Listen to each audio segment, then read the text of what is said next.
All right.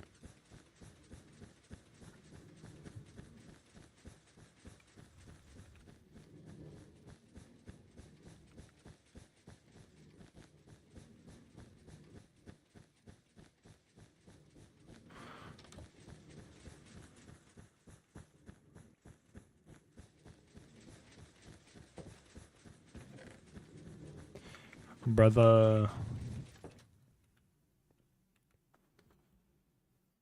Let me see.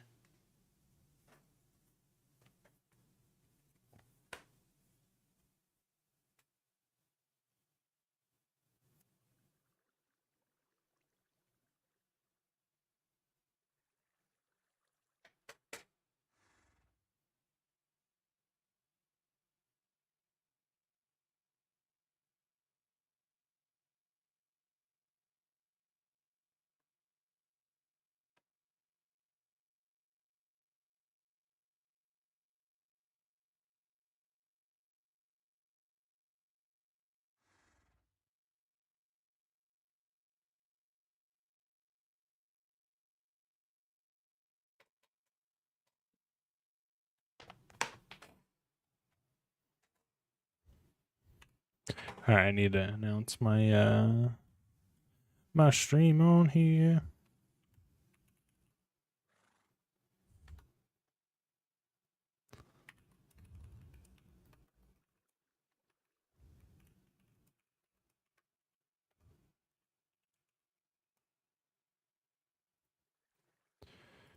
Do.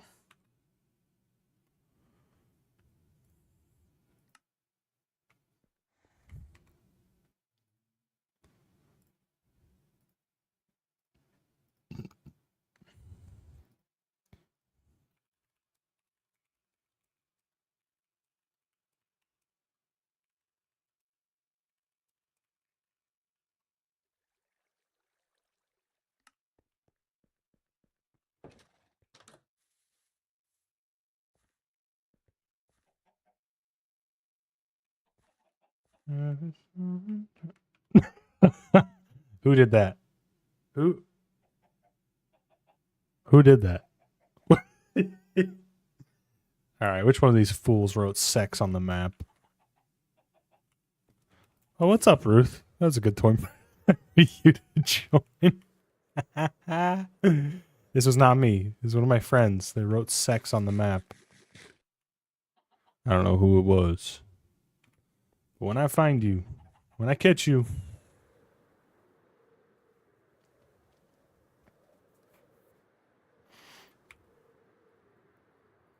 Oh, we missed the mark a little bit, boys. We're gonna need some. Actually, yes, we probably will need more stone.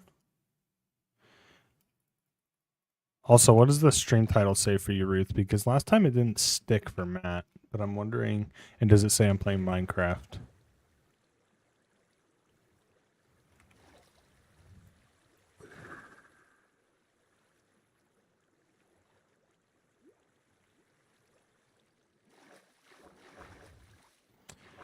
All right, we're gonna continue sponging because that's all my life contains now is just sponging endlessly.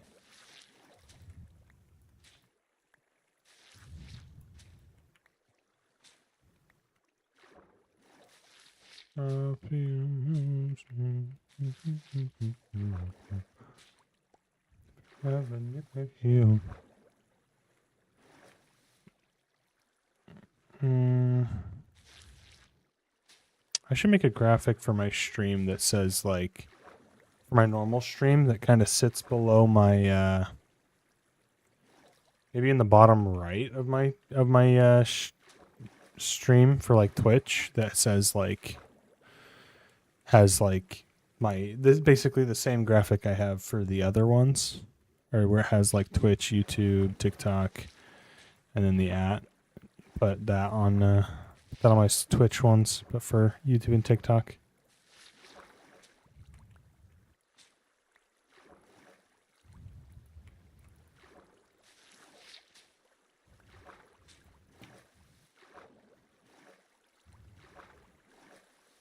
No, I'm not saying you need to do that. I'm saying I should do that.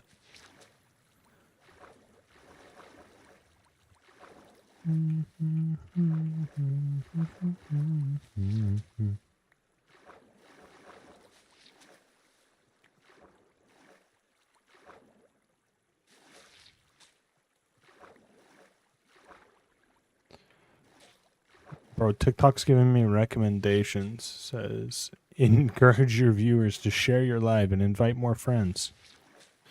Everybody, share this live to 6 people right now. Don't do it. It's not worth it. They'll know who you are. They'll know what kind of monster you truly are.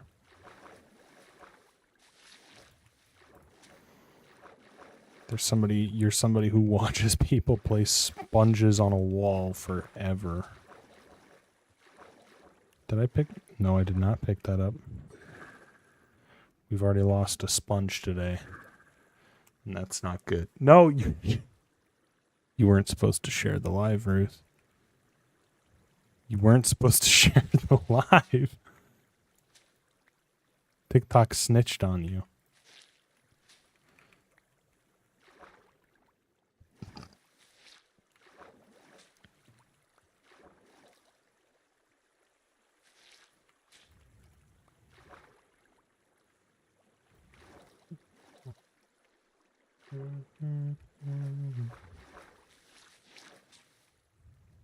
No. Hey. Stupid drown. I hate drown, dude. They're so annoying to deal with, and they just have been harassing me during this entire process.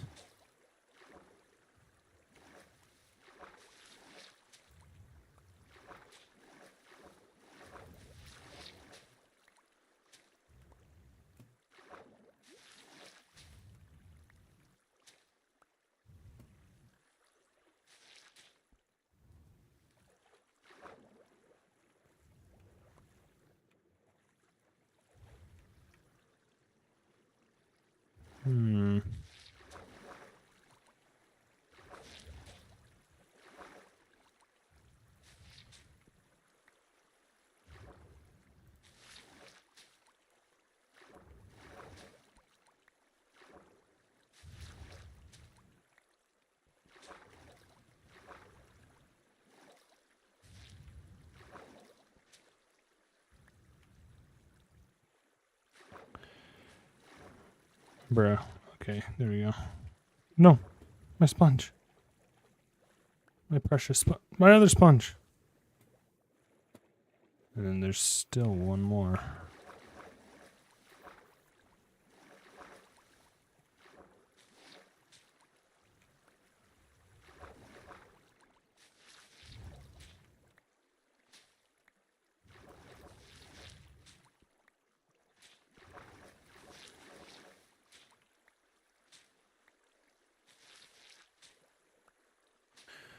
Dude,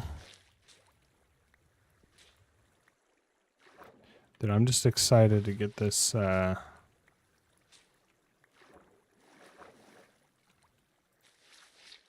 get this place finally sponged out so that I can start building.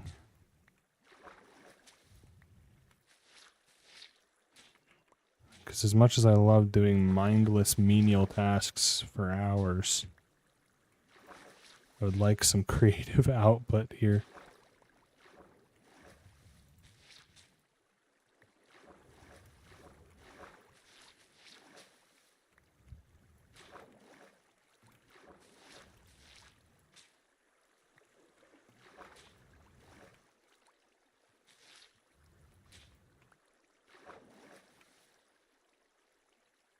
You're right. Sorry, chat. Give me just a second.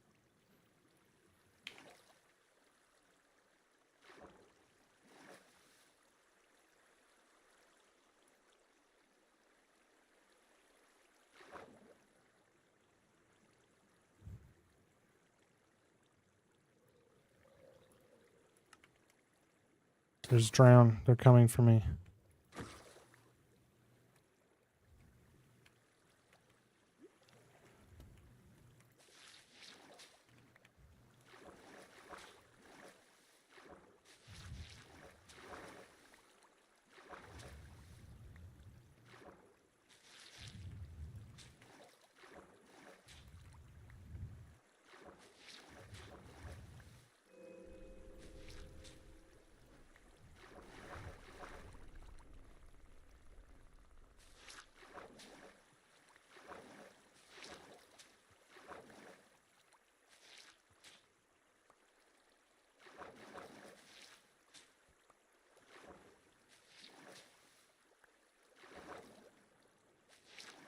Come on. Dude, I just want this to fall. I don't want... I hate that it's like... just keeps having these stupid random source blocks, man. I wonder if it'd be easier to just come down here with a bunch of buckets. Just start bucketing. That might be the best way, honestly, because it's just these individual source blocks that are kind of just messing everything up. We can, honestly, I might do that later on, because once we get past a certain level, it's just, there's no more like swaths of source blocks. It's just individual. Like, look at this. Look at this. There's just random ones like this one right here. Why is this? Brother, these trident drowns, man, they are pissing me off.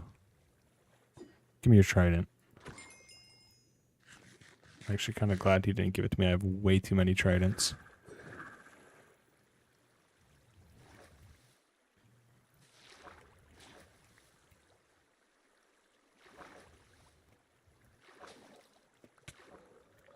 Yo, chill, bro. What the hell?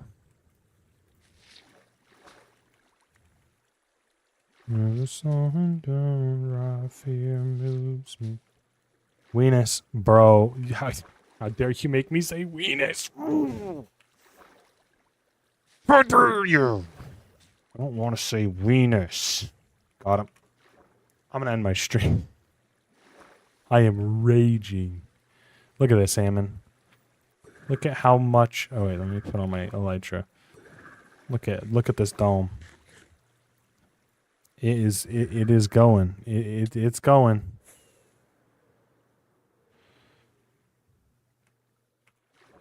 It's dropping slowly but surely.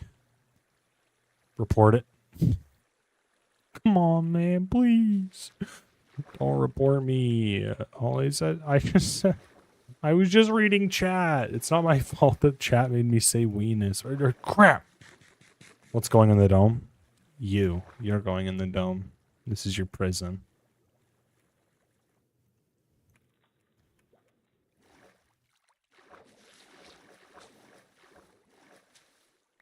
No, I'm thinking probably...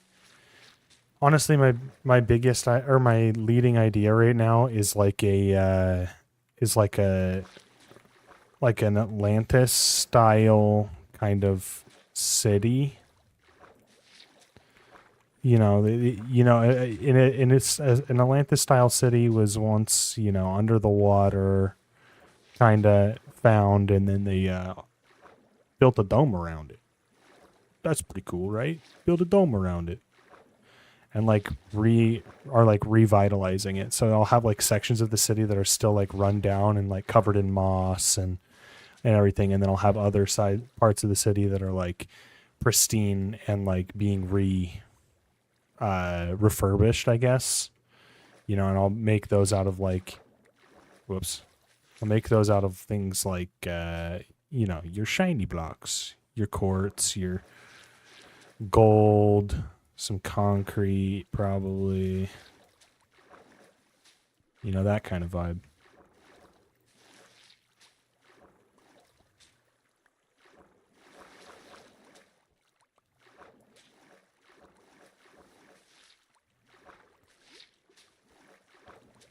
Just wasted both those. Sweetness. Okay. This guy, man. This guy just keeps saying weenus in the Twitch chat. You're pissing me off.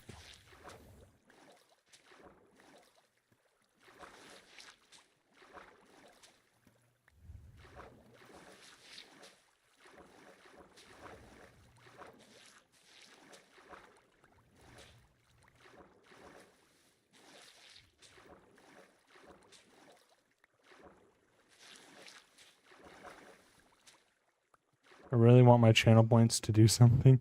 Can you do text to speech with points, please? That'd actually be a good idea. Because that way people just wouldn't save their points up. Should we add those midstream here?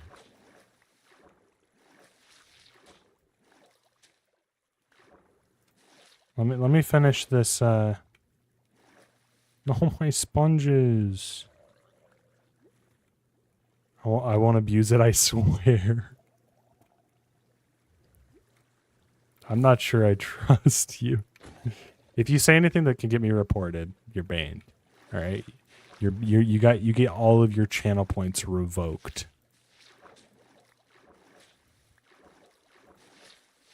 As long as it's not bannable, it's fine.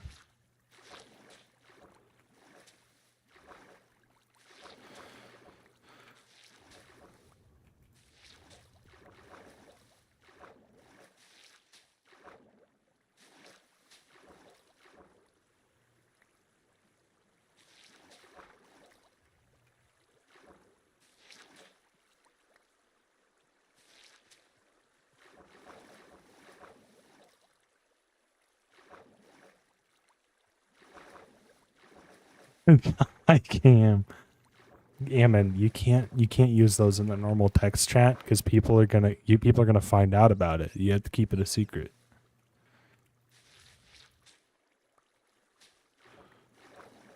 You have to you have to do it in the DMs, and then I'll. No, there's not a thigh cam. Okay. I'm sorry to break it to you.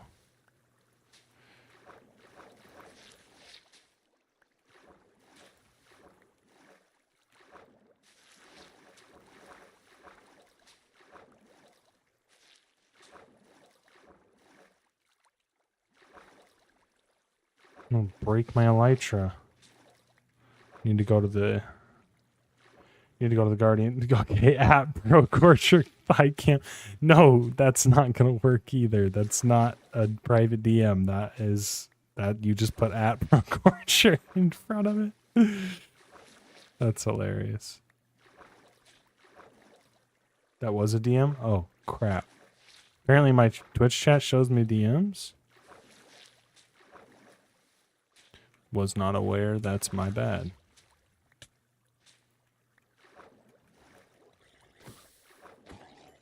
Get trolled?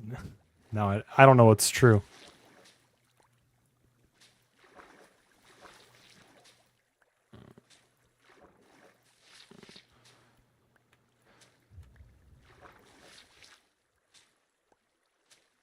Alright, here's what we're going to do. I'm going to finish up these sponges, then we're going to go put the sponges in the furnace.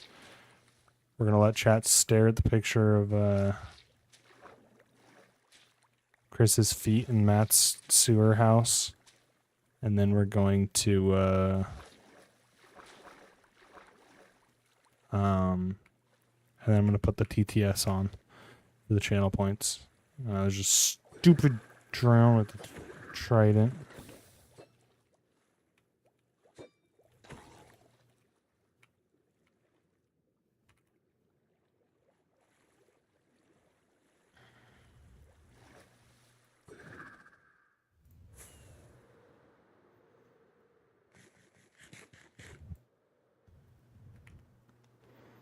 And then we're probably going to go to the Guardian farm afterwards because I really need to repair both my hoe and my elytra.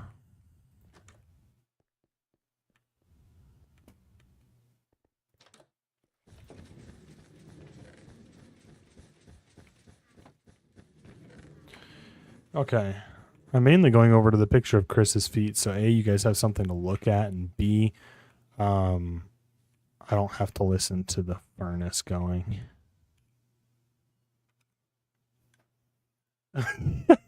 All right, let's see. Twitch.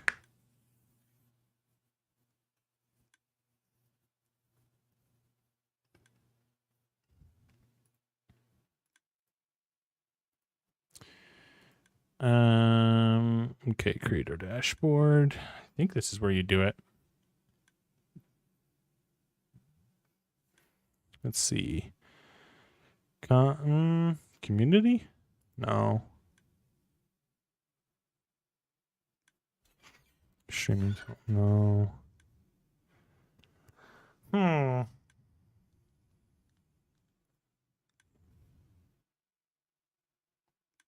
Is that like a search bar? Oh yeah, search dashboard. There you go. Channel points.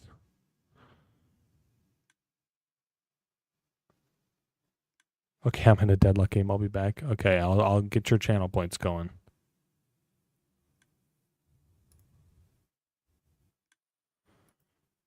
Manage power-ups and channel points.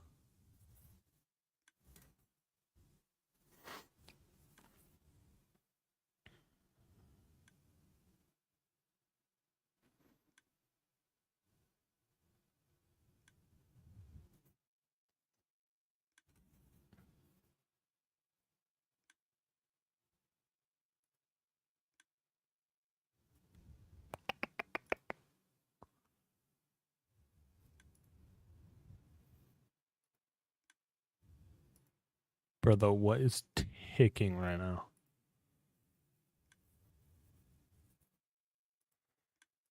I don't know how to.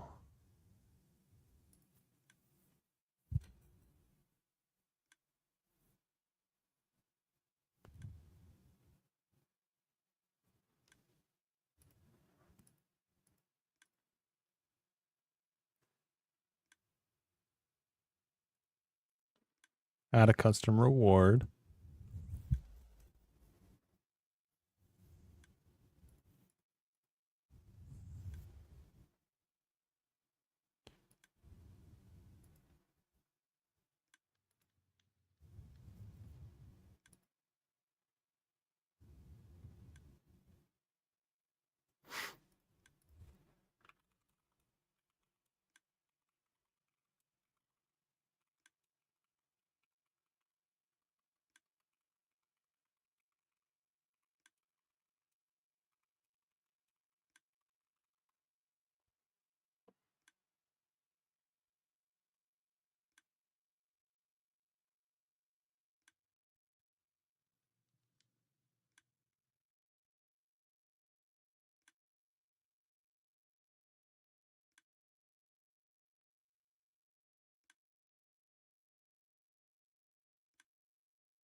Okay, this is what I want.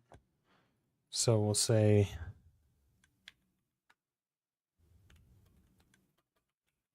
text to speech message.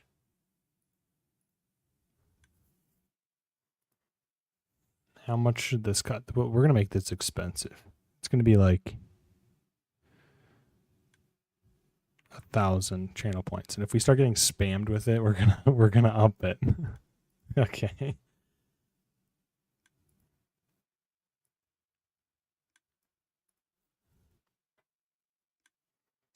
Do.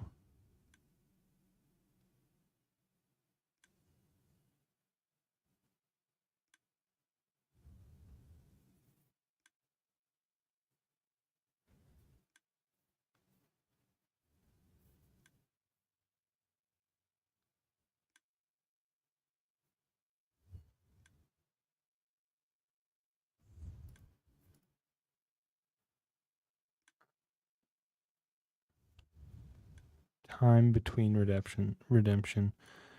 I'm gonna say there's a cooldown of 10 minutes between redemptions.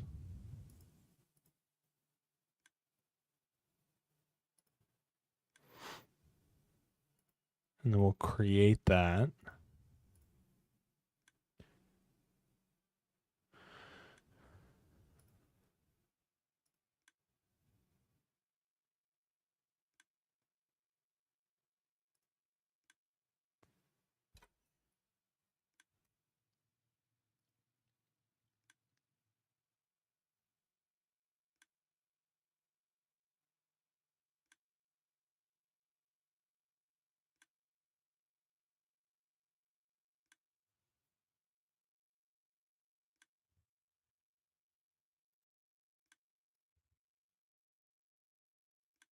Log in with my Twitch. You guys can't see this, right? Okay, good.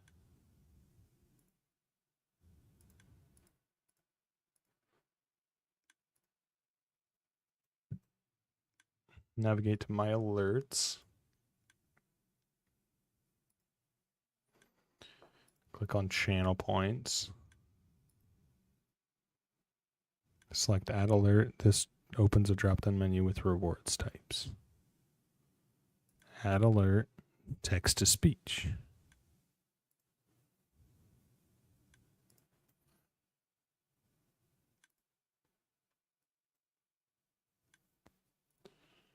Okay.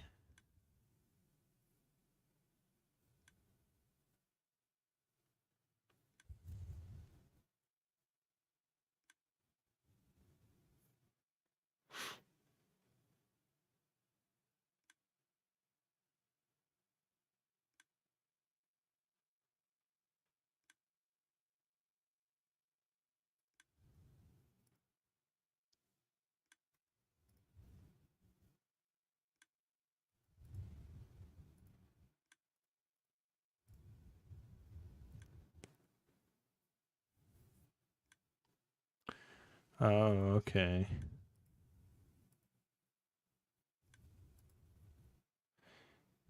A gentle rain fell on the city. Oh, let's select the voice chat. Okay, we got Liam. A gentle rain fell on the city. We got Noah. A gentle rain. Olivia. A gentle rain. James. A gentle rain fell on the city. Refresh. James is kind of sick. A gentle rain. A gentle rain. A gentle rain fell on the city. A gentle rain fell on the A gentle rain fell on the city. A gentle rain fell on the city. A gentle rain fell on this. A gentle rain fell on the city. A gentle rain. A gentle rain fell. a gentle rain. A gentle rain fell on the city. Wait, we can make him Australian. A gentle rain fell on the city, refreshing the streets. A gentle rain fell on the city, refreshing the streets Make and him parks. British. En let regn faldt over byen og friskede gaderne og parkerne op. Yeah, I'm gonna make him British. A gentle rain fell on the city, A refreshing gentle the rain streets fell on and the city, parks. refreshing the streets and parks. We're using Jack, boys. Jack, British English. 7. Wait, so if there's 60 seconds in a minute, so then it would be 60 for 10 minutes. It would just be 600 seconds, right? Yeah. I'm not that dumb.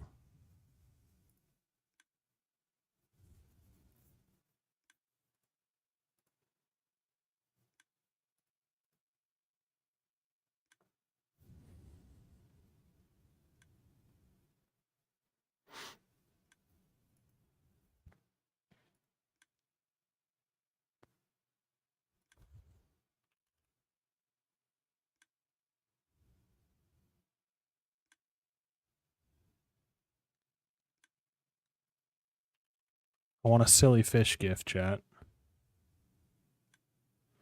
Yo, this one's pretty cool. She's just gonna say cry about it. Oh, that's awesome. I love it. I'm saving this animation.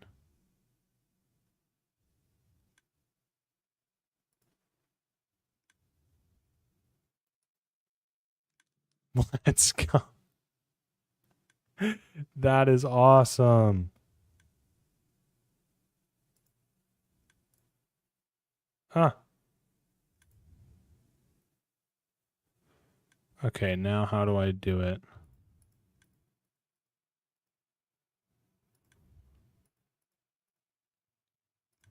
Wait, is it up though? Is it working now?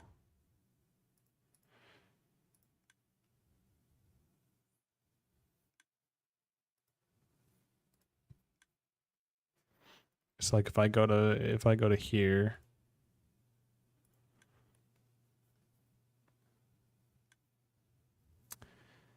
And we do like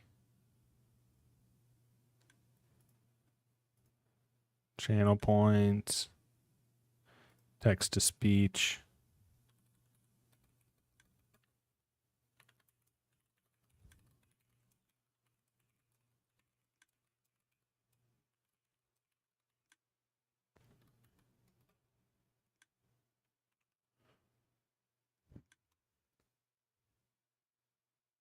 Does it work?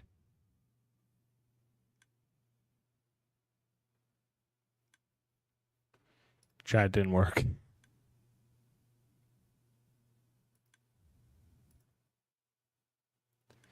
Chat, it did not work.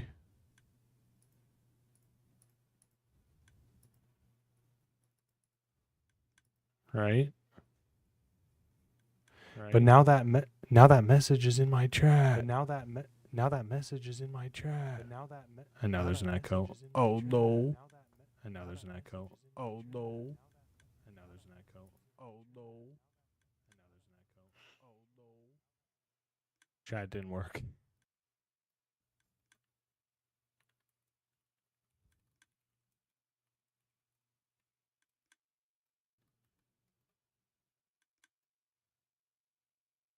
Does it work? Does it work?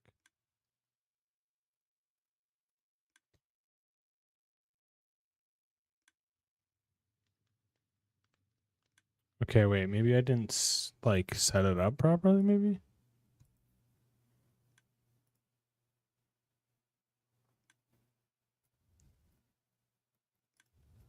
Oh wait, maybe. My alerts, channel points.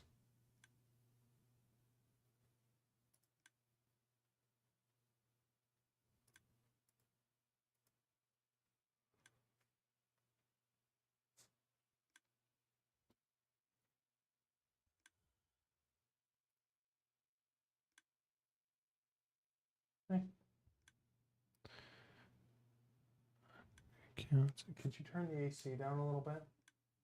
Yeah. Thank you.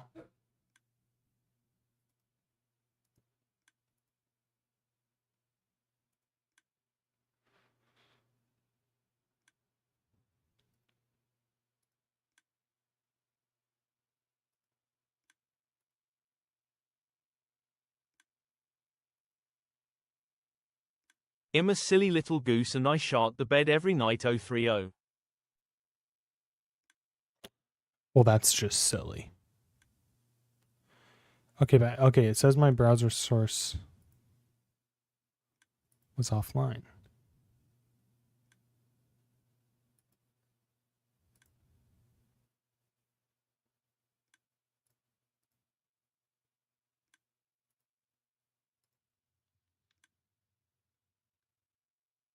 So chat.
All right, chat. I'm figuring this out.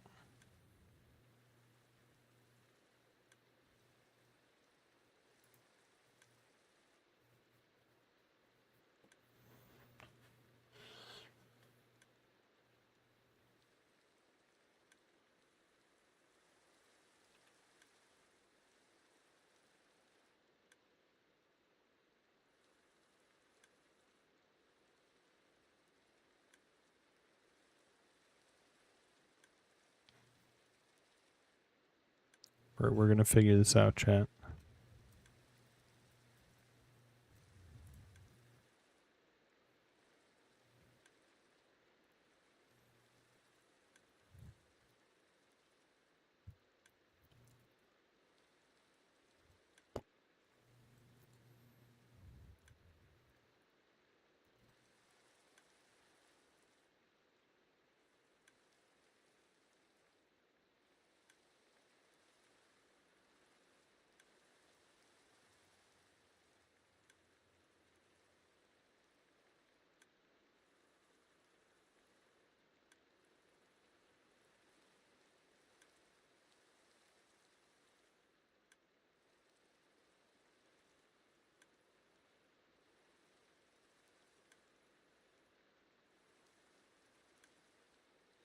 Uh,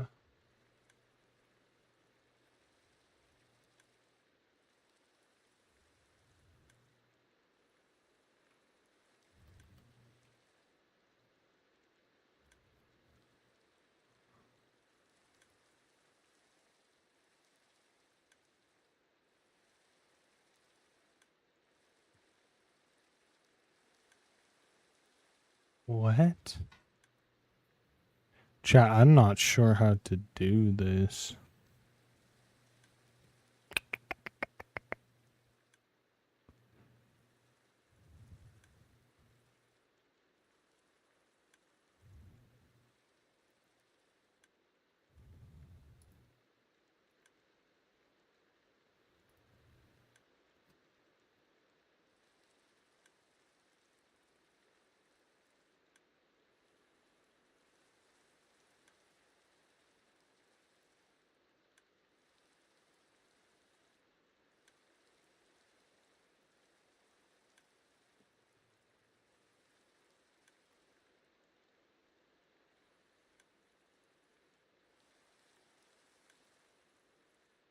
Here it is. I found it. What is this photo? It's Chris's feet.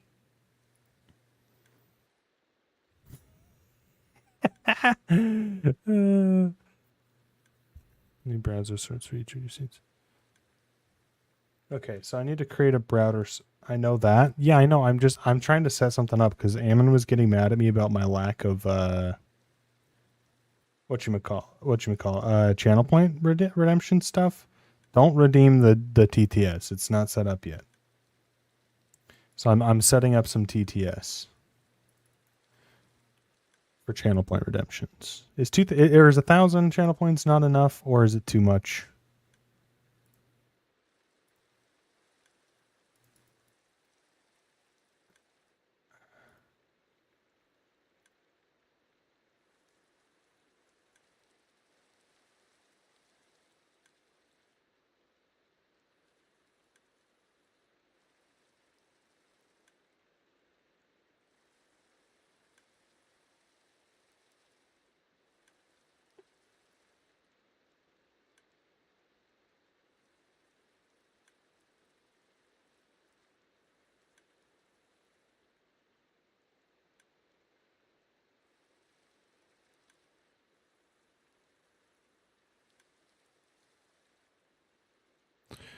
I redeemed the TTS, nah, JK. It said it was out of stock. Why did it say it was out of stock? That's really bizarre.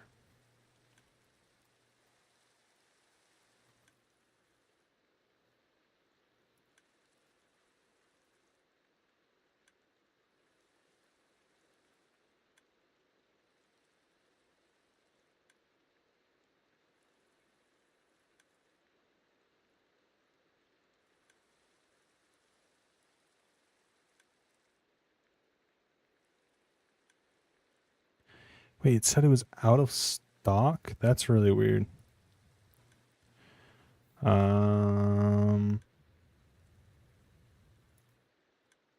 It shouldn't be.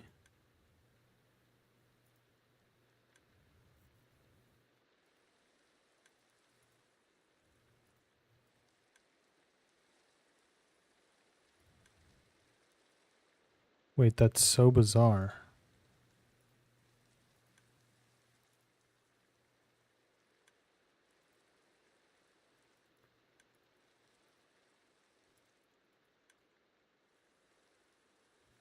Why would it say it's out of stock?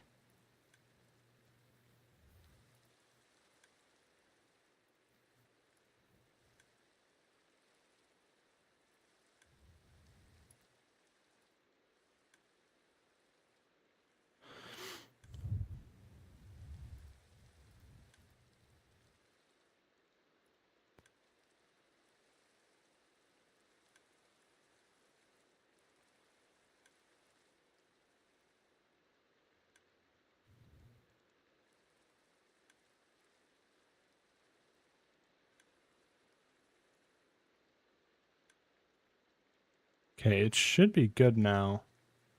Can you can you redeem it? Or is it still not letting you?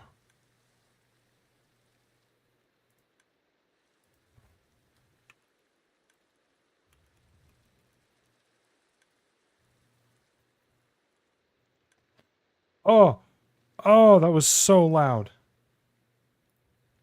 Loud. Loud.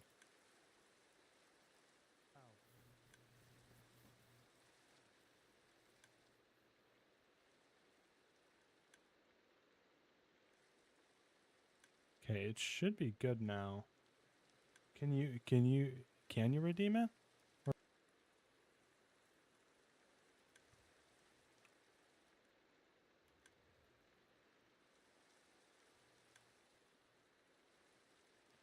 Oh, oh. Okay, so you guys didn't even hear it.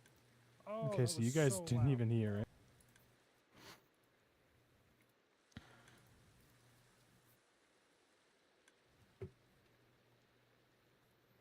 And that would probably be why. Let me do this.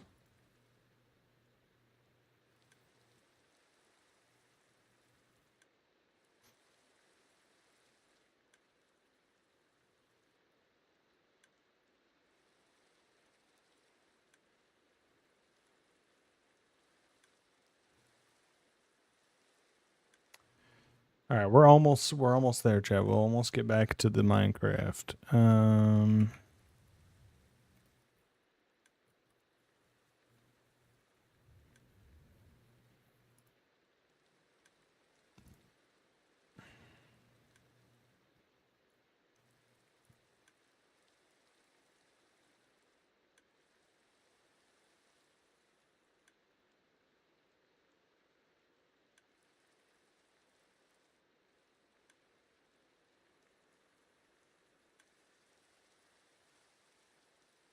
Okay.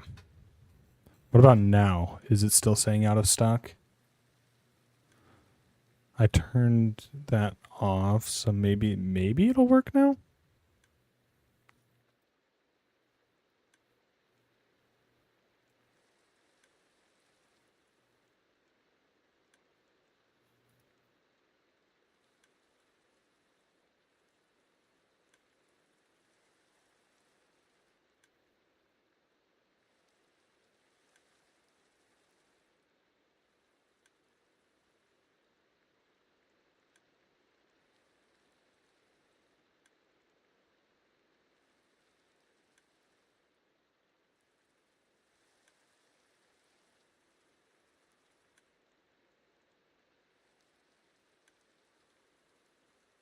Six, 7. Okay. Trevin, why do you know what 6-7 is? Trevin, you're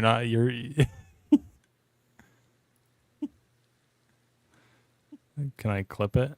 I want to see if I clip it. Can you wait, could you hear that?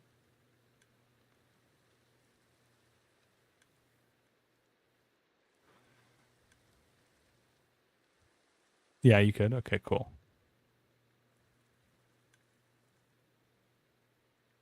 6, 7. Okay. Well, good Trevin, job. why You do you know spent it's 1,000 channel points on saying 6-7.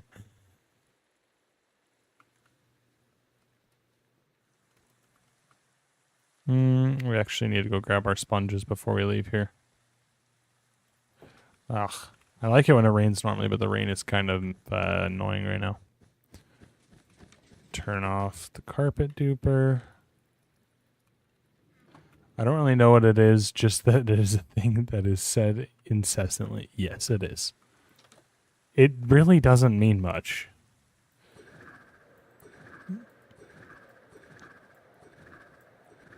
We're going to hit... Ooh, okay, that was what I was worried about. I was really worried we were going to hit that. I didn't think it did. It literally is like... Apparently it comes from like a basketball player. Like he did like this thing. It was like 6-7. It comes from like a song that he like did that. And then it like makes like a... It's like the beginning of a... Like a montage clip thing. So it's like the basketball player was like 6-7, and then it like plays a song that says 6-7 in this song, and then it like has a bunch of his, like a montage of all of his clips and stuff. I think that that's how it goes, and so now people use it to be like, look, I'm about to do something cool, or like use it as a thing to like bait out people to make clips about them. Because my understanding, it was just a bit brain rot nonsense earworm thing. Yeah, so that's where it started, and yeah, now people just say it as they just say it to everything. You know, just like, you know, your skibbity or whatever.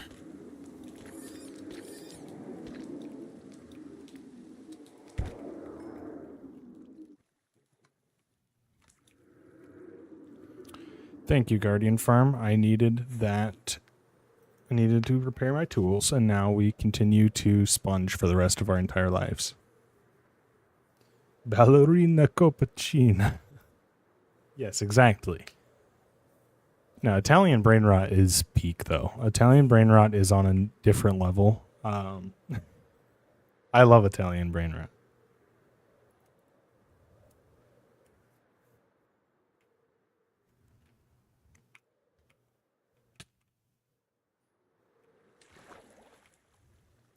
You take off our elytra, otherwise it's gonna break. Nope, wrong way.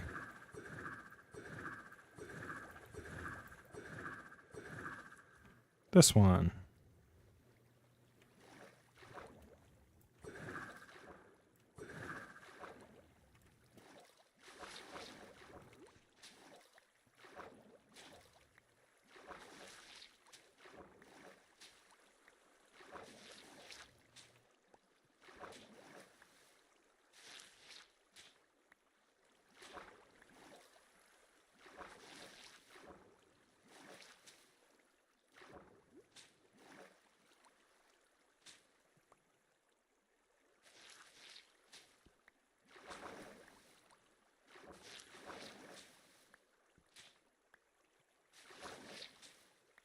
Alrighty.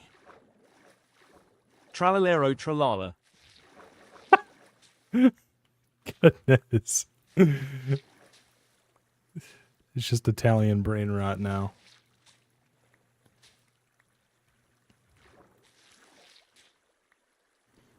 You can thank Ammon for the TTS. You can also thank him for it was my ploy to get people to spend their channel points so that I don't have to do TikTok dances.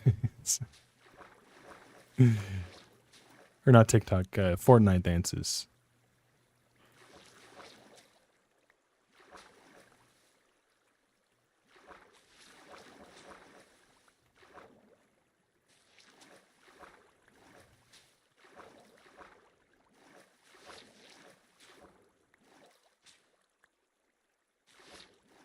No.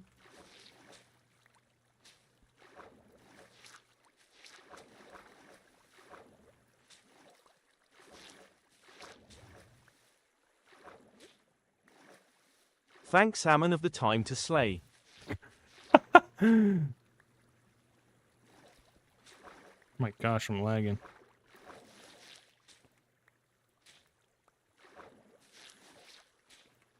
I need to see if I can download the TikTok lives from the TikTok studio to edit them into clips after the fact, because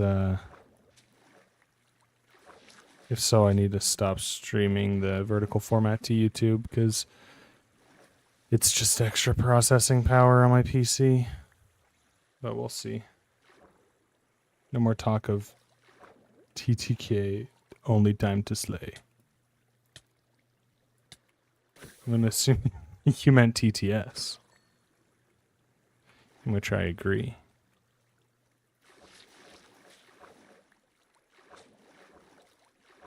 No? No more talk of... TTK. What is TTK? It sounds familiar, but I just assumed it was a typo. Time to kill? Is that what that is? Time to kill. Okay, yeah. No, why you gotta come in here, man? Why you gotta come in here? Doing weird stuff, man.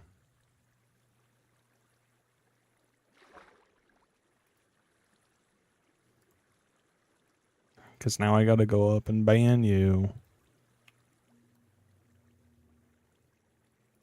If it's even a real person, it's probably a bot.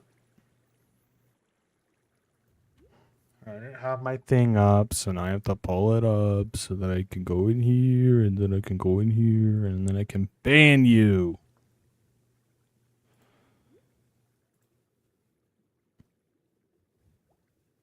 Ban. Yeah, people don't talk about TTK as a metric of how hardcore a shooter is. Yeah.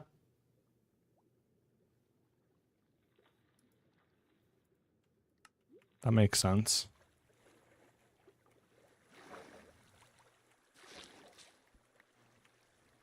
Even though...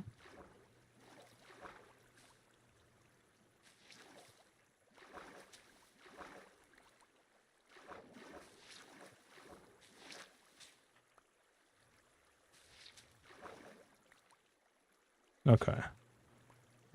Lots of people complained TTK was too short in Battlefield 6 beta. Yeah, that makes sense. Which I would say a lot of the, yeah, especially for a game like Battlefield. Well, maybe not actually. I don't know. I feel like it was okay actually. Because with Battlefield, it's more of a I don't want to say realistic, but you know, it's more of a realistic shooter than something like Call of Duty, you know.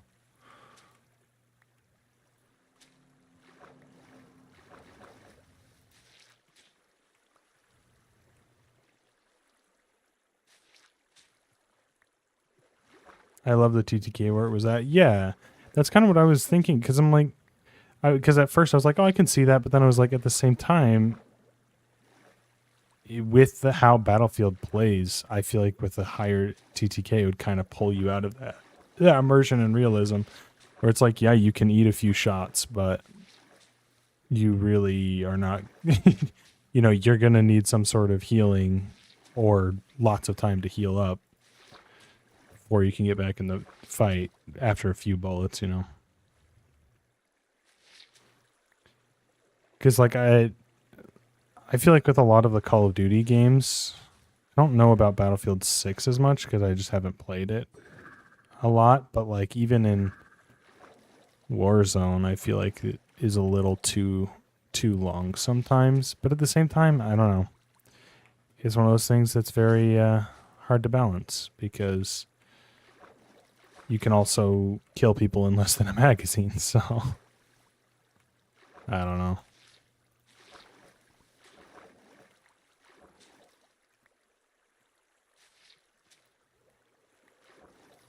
It was mostly COD Sweats mad that if they started getting shot from behind, they didn't have time to movement demon and spin around and kill their attacker. Yeah, that's fair. Which is the beauty of Battlefield, is that you kind of have to, you can't just run around and dive and shoot people. You kind of have to use, you know, your environment and your positioning to your advantage. You have to play it more strategic. You can't just go running around Mach 7 trying to kill people and be successful at it.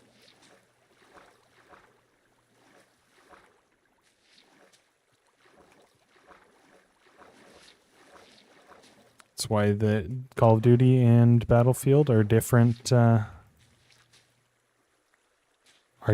franchises with very different player bases. And they always have been.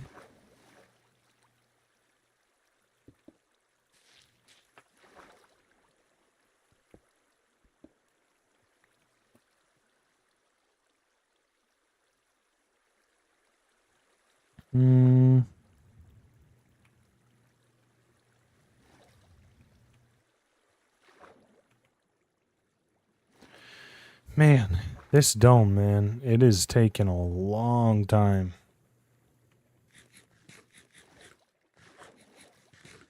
Too low of time to kill, and it feels like you die unfairly at all the time, but too high in the skill ceiling makes casuals not have fun. I think Battlefield 6 had a great spot. I agree, actually. And I feel like it also it frustrates me, and especially in a game like Battlefield 6, which I appreciated how they did this with Battlefield 6. It frustrates me when games make sniper headshots not a one-shot kill. If I'm shooting somebody in the head with a sniper and they don't die in one shot, yeah, it's very frustrating.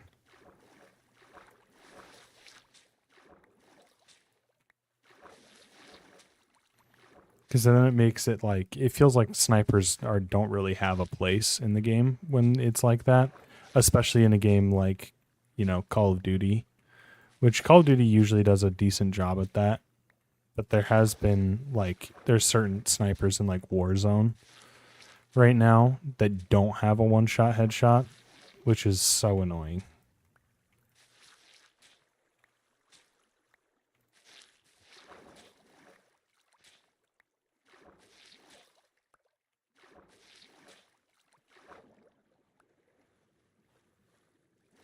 But I feel like Battlefield 6 did a great job at making pretty much, I feel like all of the guns felt pretty balanced, especially for an early access beta.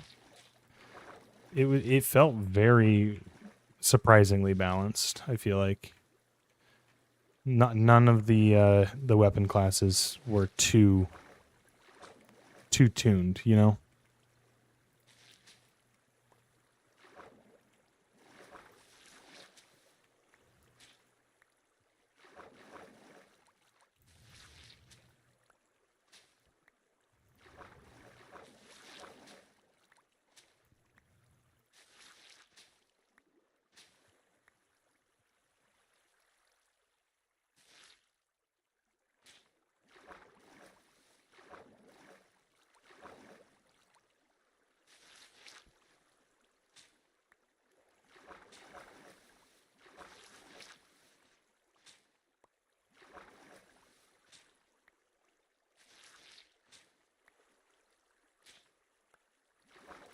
Shotgun was a bit OP, but needed the range tweaked. Really? Yeah. I didn't use the shotguns much, so that's probably... I mean, there was that one map when you played the... I forget what the name of the game mode was, but it was the one where you, have to... defenders versus attackers, and you had to get... when as attackers, when you claim a spot, then it moves up to the next one, and then you... get that one and then moves up to the next one. I can't remember what it's called, but with that game mode, there was one map where you're kind of down in these trenches almost that the shotgun definitely felt overpowered because you could just sit in a corner with a shotgun and kill everybody who came in with one shot. Breakthrough. Yes, that one.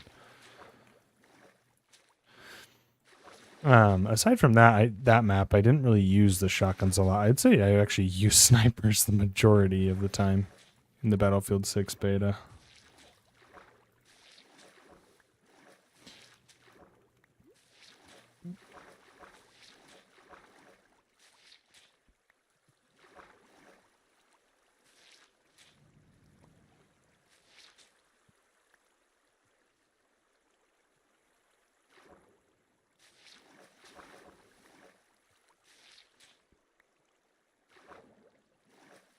Yeah, I just didn't like using shotguns that much, but when I did, it was pretty ridiculous when I could one shot from a good 25 feet away.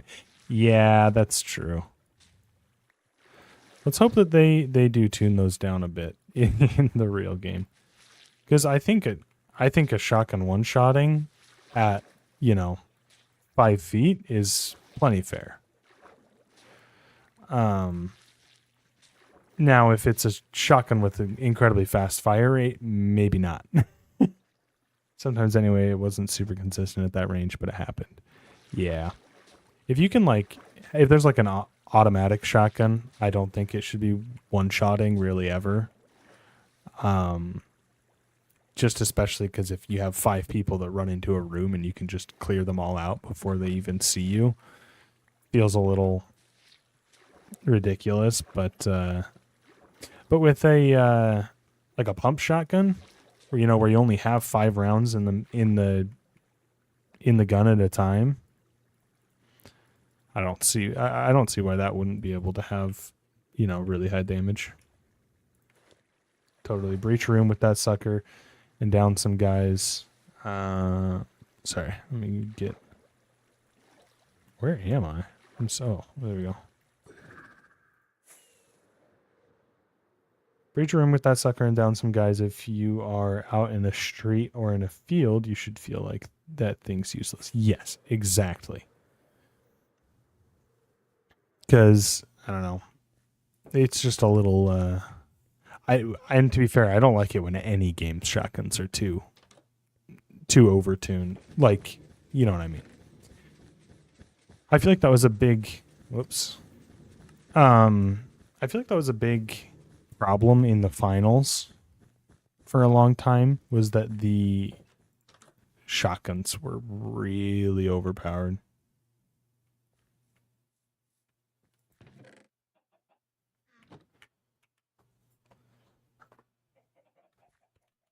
What's that? Oh, it's that one. There's an orange pill. Oh, it's this one. That's interesting. Have you watched any gameplay that's been coming out of the past couple weeks? For what? For Battlefield? I have not actually, no. Have they been changing a lot?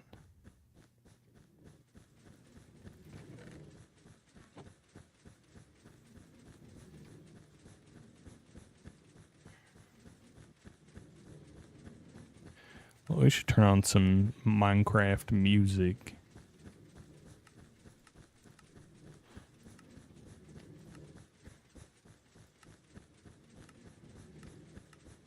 Certain YouTubers have gotten more hands-on with it, not changing a lot, just showing more stuff. Very cool.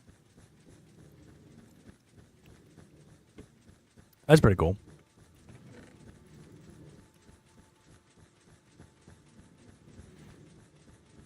I kind of like that they're not really restricting YouTubers. Now that the beta has gone through, I kind of like that they're letting them show what progress is happening.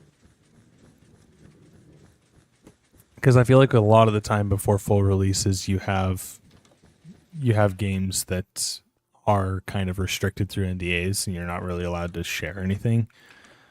Which obviously in the early stages I think that is a smart move, but at this point it would be almost ridiculous to have them restricted. So I appreciate that they're allowing them to post more.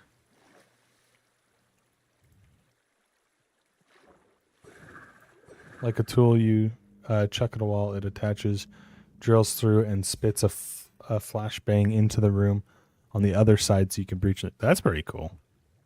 That's really cool. They kind of have they have a character in Rainbow Six Siege that does that, kind of. And I like him. I think it's Fuse is the character.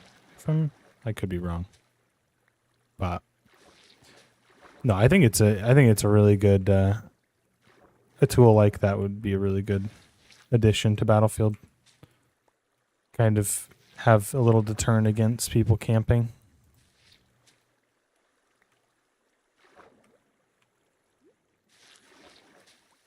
Or even for some of the maps that have like domination points or whatever they're called, capture points inside of buildings, that would be a cool way to do it. It's a little more timed than just a normal flashbang.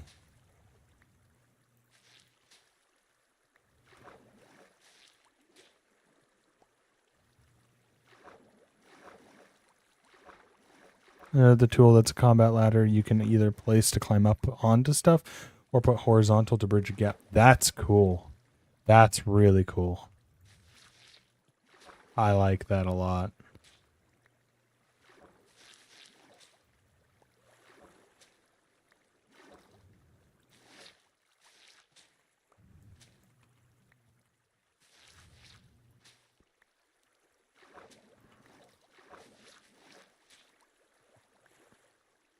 No, that's a really cool concept. Because honestly, with the destruction, it kind of fits perfectly into it, because that was one of my biggest things. Was I liked the destruction that was happening, but I feel like I couldn't really use it to my advantage a lot of the time, because you'd blow off a side of a building, but you can't really get up onto that into that second floor of that building easily. You could do it in some situations, but I like the idea of having just a deployable ladder you can toss up to get up and down after creating your own hole in that wall for an advantage, Dude, are you familiar with what are they doing with Portal? No, actually. I saw some stuff a while ago with them like revamping the graphics, or rebuilding it in Unreal Engine or something like that, but I don't know if that's what you're talking about, because I didn't know if that was something they were doing or something that like modders were doing.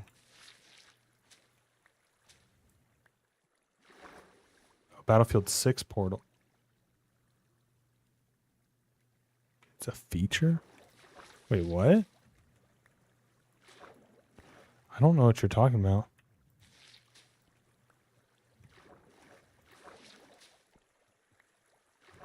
I have not heard about a Portal. All right.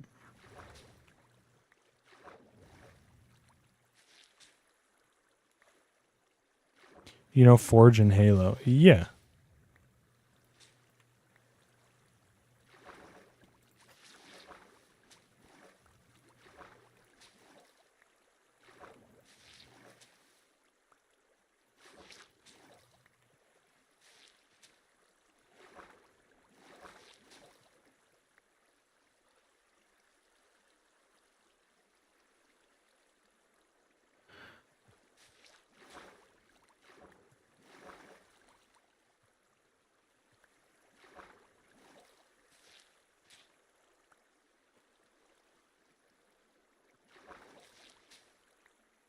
Basically something like that had a baby with Gary's mod or something.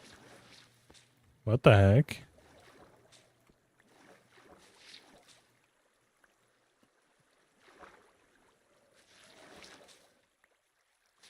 Seems interesting.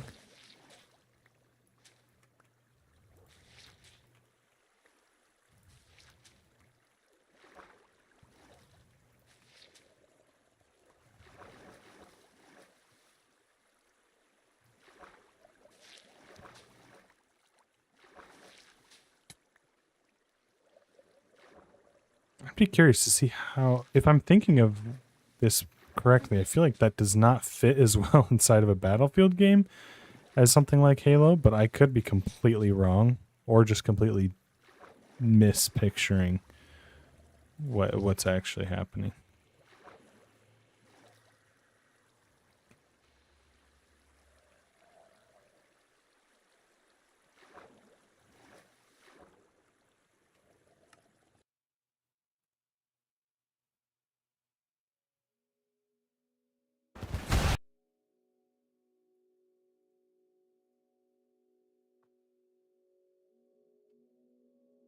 That's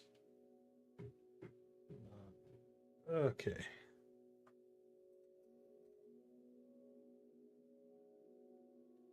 Display capture.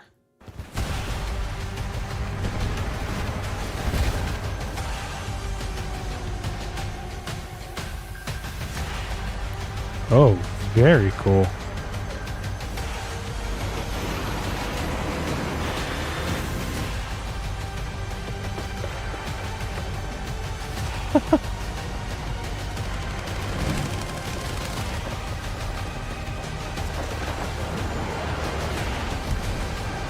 What the heck?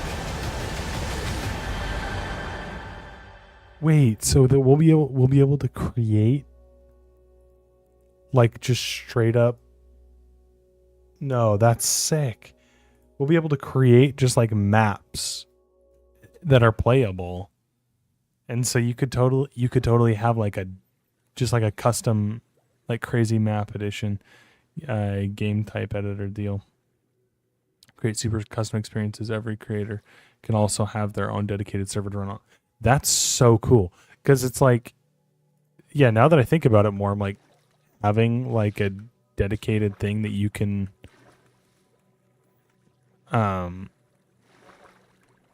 do, just like create stuff and then be like, yeah, let's go do, with my friends, go and do a game that we're gonna go do, the dogfights in a jet,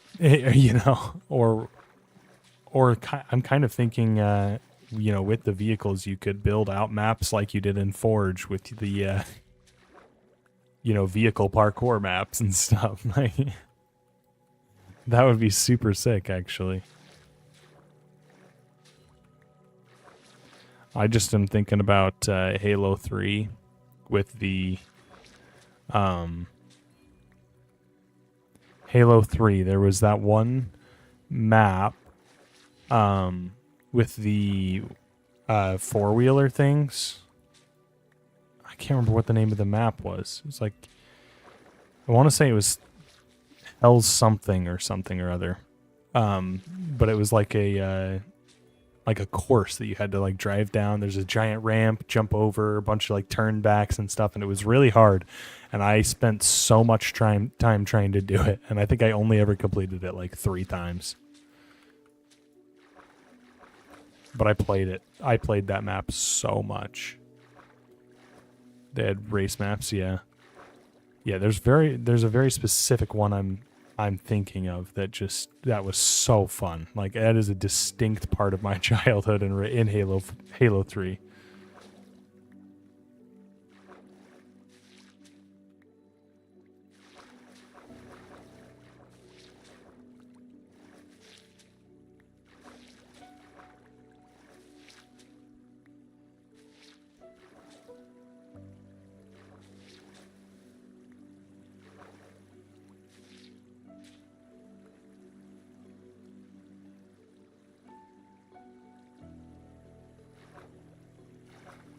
Looks like you can scale and place assets too, so theoretically you could create rat maps like Counter-Strike.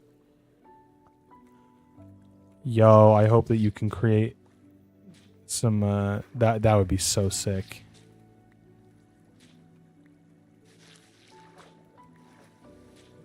Is Battlefield 6 gonna be the game to bring back community servers and like you used to have on Counter-Strike? Because I know they were kind of phased out by the time that I got into Counter-Strike. Because I didn't really start playing Counter-Strike pretty heavily until CSGO. Also can place AI soldiers and customize how they behave so you can create horde modes and stuff. That is so sick.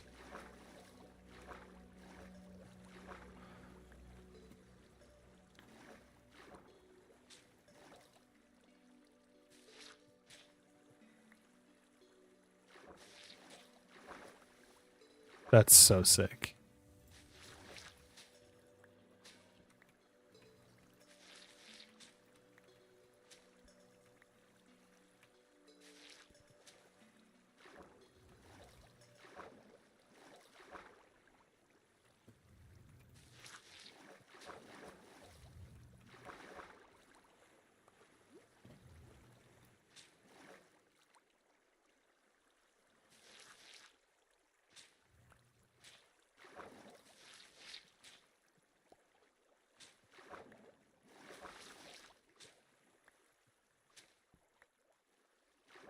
Seems like that's what they want. Yeah, the fact that they let each person have one dedicated server for free, from my understanding, which means they're really trying to foster that side, which is so cool.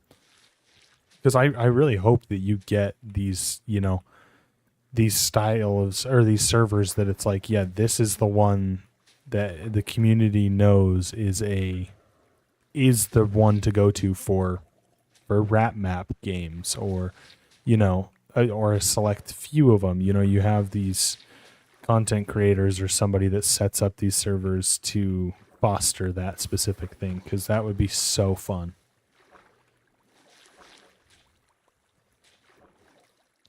I guess you wouldn't even have to do that. You could just have anybody could set it up and run it. The The biggest problem is that if you don't have people playing it, but if they do it right, I think that this could be super freaking cool.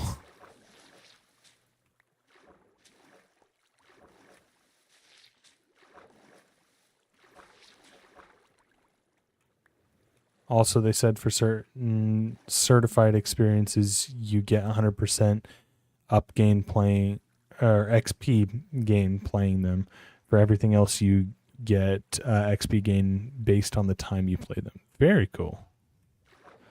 That's cool. Because that's the other problem is it's like, yeah, if I'm playing the game, but I want to progress my battle pass or whatever, I probably wouldn't be playing custom games if they didn't give XP. So it's cool that they are incentivizing that a little bit.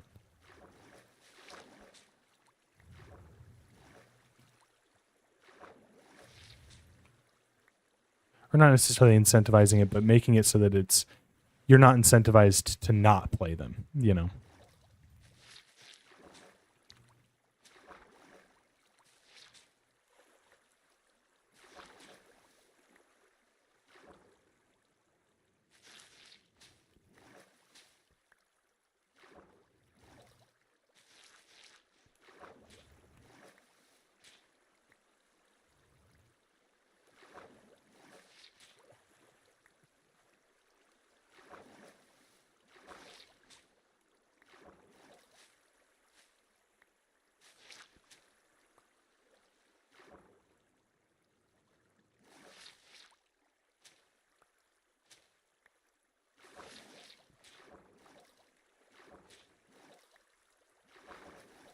Things they've created themselves already using Portal are Horde mode, a jet racing course, a game type, and game type complete with timers and checkpoints and a leaderboard, and an only up style map. That's so sick. That's awesome.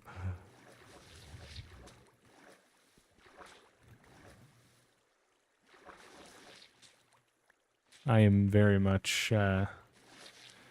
I'm totally down for that. That's super sick, actually. That gets me way more excited for Battlefield 6. And if it's not on Game Pass, I will 100% be buying it, probably. You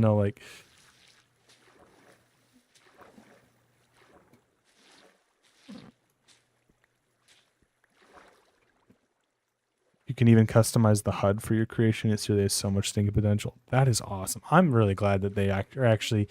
And I'm glad that it sounds like, they're not...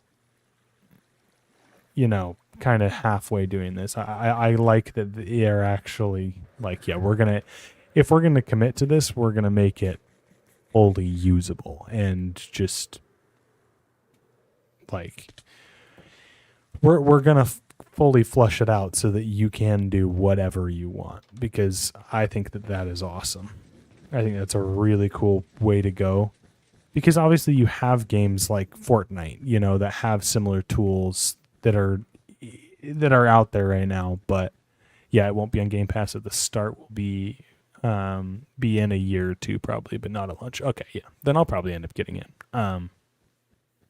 Because like obviously you have things like Fortnite right now where it's like, they have tools, they have these community kind of, you can make maps and have these kind of different stuff, but however, it's still Fortnite at the end of the day, and it still controls like Fortnite in all of those. And I think it would be really fun to have a more realistic shooter type game as its base, rather than a third person Fortnite.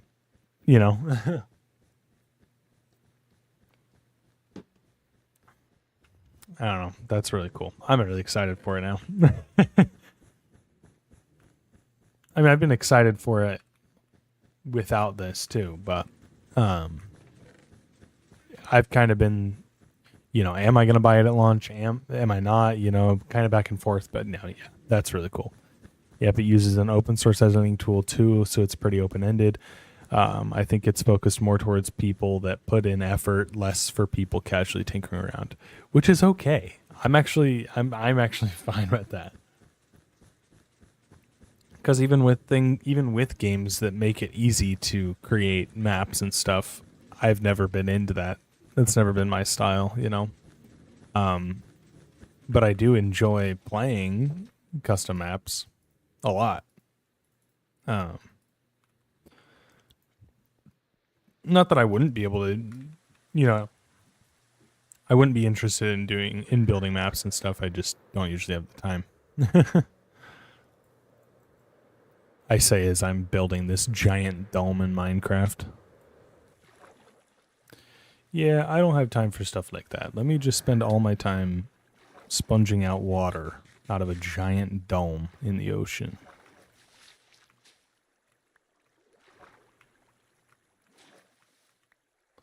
Totally like an authorized modding environment more than Forge was. Yeah. No, that's really cool.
I'm just imagining you finishing this dome and accidentally pickaxing the wrong spot and refilling the whole thing.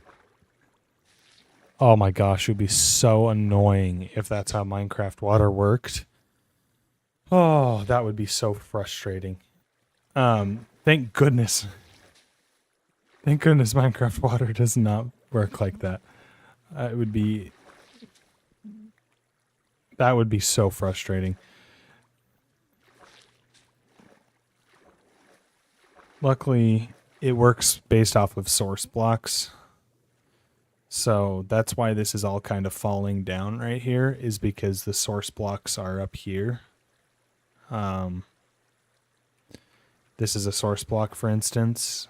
So this source block is holding up this level, but if I was to get rid of that source block, like this, let's do this. Or I'll find another one that's closer to a wall. So if I was to get rid of this source block, it gets rid of a bunch of the area around it, right? And it won't refill in that area because there's not a source block. But yeah, so if I did pickaxe this, it would put a stream of water in, but luckily it wouldn't just fill up. That would be a nightmare if it did. Man, I'm starting to lag. There's a lot of moving textures here with this water. So that's why I built it down with these separation walls, is so that I can isolate the source blocks and they don't just refill each other in as I'm placing down sponges. That's what the stone walls do. But then, because I'll show you here in just a second.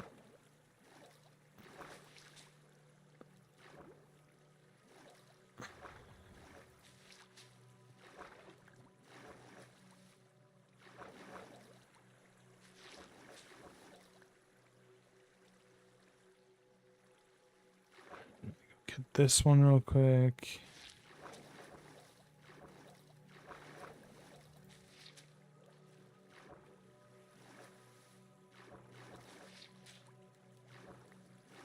Okay, that's good enough. Yeah, so essentially if I was to place this here, it sponges it out, but then it fills back in. That's why I have to kind of flick to the other side, is because I have to break off the... It has to have two sides that are of source blocks that are flowing into it to refill it. So if I place them down quick enough, then it blocks it out and creates that barrier. And so that's why I have the stone walls, is to separate the source blocks from each other so that I can properly sponge it out.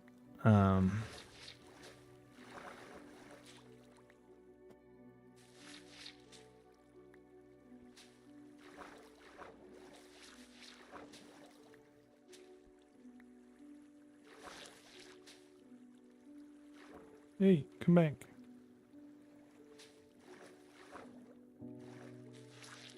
No, Minecraft is super bizarre in the amount of in just in how in depth it is. Because even I don't understand, like, I don't understand how a lot of the stuff in this game even works. But like, for instance, let me go show you this. So back here, this is my buddy Chris's base. I'll hack your character and make it so he poops a source block every 4 seconds. That's messed up. Sounded like the oven beeping or something. So this contraption back here is really interesting because it uses redstone, which is just Minecraft's version of electricity, basically. Uses redstone and a minecart system that pulls the items out of this chest. So if I put like something that needs to be cooked in this chest, then it flows through and puts all of the items, spreads them out evenly into all of these furnaces. And then, all of these furnaces. And then he also has created this contraption here that I don't understand how it works, but it uses a bug to somehow duplicate carpet, basically. So it uses this machine and a bug to duplicate carpet that sends carpet on this water stream up here. I am pointing at my screen like you can see. Up in the top left of my screen, the carpet is flowing through and putting infinite fuel into these because it's using a bug to duplicate the carpets up here. So as that's running, I can put my wet sponges in here, and it takes the wet sponges out and then distributes them evenly to all my furnaces like that and then it spits them all back out into my my output chest, hence the idea of a super smelter, because it just does everything in mass and does it very quickly. And there's things like this where it's like, I don't know how people figure this out, genuinely. Like, he used a design from a YouTube video that he saw, but and then you just flick that off, and then you're good to go. And then stuff like that, and then you also have stuff like I'll go show you this over here. There's a mechanic of in this game. So when you have villagers, in a Minecraft village, you have enough villagers, and if they get scared, meaning there's a zombie in their direct vicinity that's threatening them, they will spawn an iron golem to protect them. It'll only spawn one iron golem per village, though. And so this here is an iron golem farm that basically there's so this one works with the pillager instead of a zombie. There's a pillager here that is scaring these villagers. So you got 3 villagers in each of these. So these all technically are their own individual villages. And then this guy's jumping up and down in the water scaring them infinitely, so they're all spawning in iron golems on these platforms that then go and die in this lava, and then their iron falls into a hopper down there once they die. The iron flows down to here and gets spit into here, where it gets picked up and uses a item called an auto crafter, which is kind of like a crafting table, but using redstone and recipes. You can say basically input whatever is inputting here. So it's a iron ingot in this sense. Whatever's inputting here, it flows in the iron ingot and crafts it into, once you have enough, crafts it into an iron block and then spits it out the other side. And so then you can have an infinite iron farm of iron blocks where these are all iron blocks. So I just never have to mine an iron block ever again, because it's just, and each of these blocks you can craft into individual or 9 iron ingots. So it's like just ridiculous how crazy it is with that. And then over here we've got this. So they have got a guardian farm. Guardians are a mob in Minecraft. We've built out, or my buddies have built out this thing. Basically the guardians spawn on this platform and then go through these, they jump around and go through these nether portals. That send them to an isolated spot in the nether. Then they then get teleported back from the nether up to this portal and fall through this chute into here. And because they're getting teleported away from this water monument, which the water monuments are the only places that guardians can spawn. And so since they're getting teleported away from here, it thinks, oh, there's no more guardians. I'm going to spawn a bunch more. And so it makes it super efficient because it thinks that there's none there. So then it sends them all up here, in which case you come up here and just kill them. Because I went back down there, it's going to take a second to refresh, but you kill them for infinite XP, which I have mending on all my armor pieces, which makes them the XP. As I take XP in, it heals my items, basically. So I can hold my items and kill these guys, and it fixes all my tools and my armor. As well as it's just an incredible XP source when I'm not healing stuff. But it just uses these weird mechanics to just funnel a ton of mobs through. And there's stuff like this in Minecraft that's just absolutely crazy in depth that I could never even... I actually do want that stone. Sorry, game. That I could never even think about. Like, I could never even hypothesize, developing these things. I don't understand. There's so many just crazy things.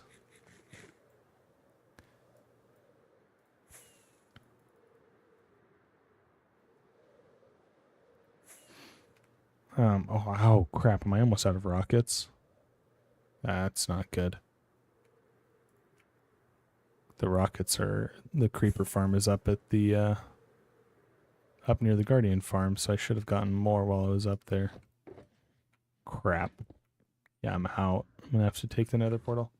Have you heard of ever heard of the game of life? I don't think so. I mean, aside from the board game, no.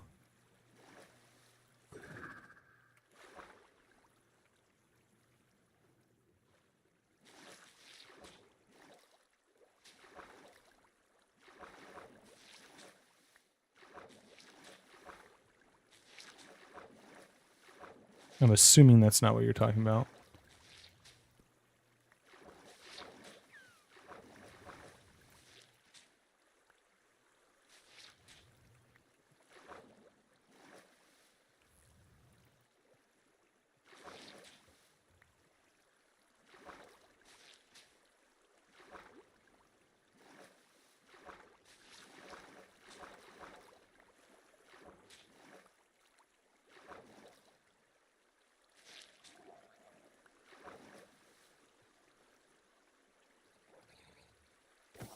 John Conway's Game of Life.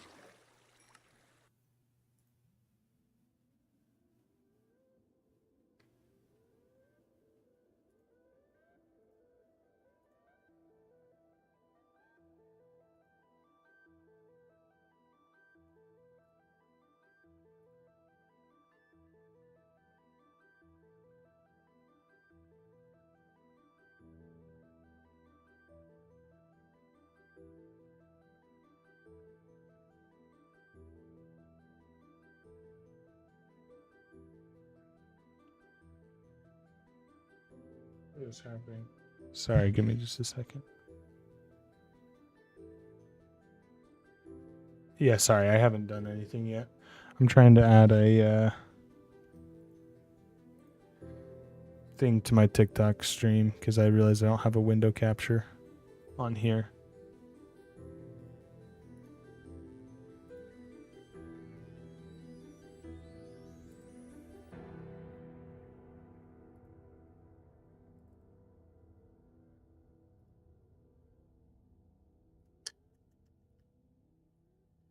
Add source, that's okay.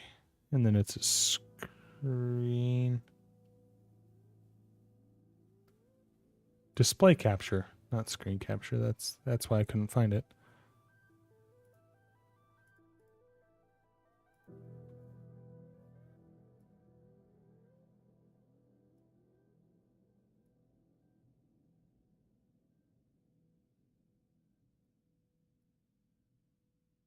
Perfect. Okay. You'll want to quickly read the rules once you're in there. Display capture. You want to quickly read the rules once you're in there. There isn't a goal, just rules of what happens. You set it up and then hit play and watch it play out. Okay. The Game of Life is not your typical computer game. It's a cellular automaton. It was invented by Cambridge mathematician John Conway. This game became widely known when it was mentioned in an article published by the Scientific American. And okay, let's see. It consists of a grid of cells which, based on a few mathematical rules, can live, die, or multiply.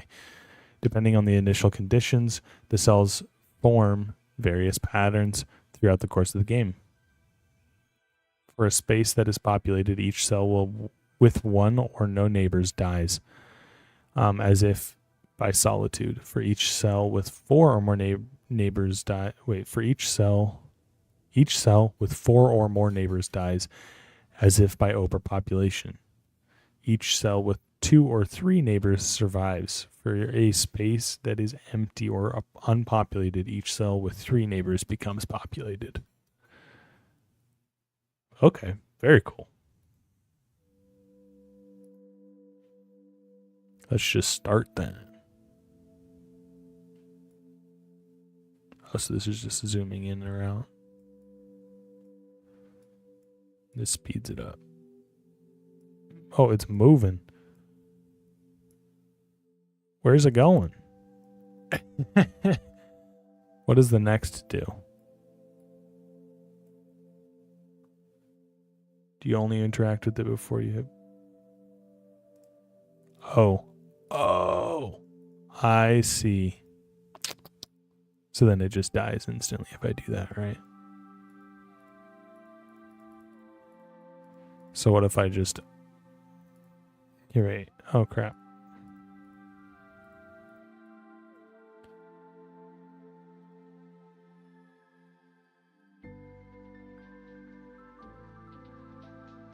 Man, this Minecraft music is adding a lot to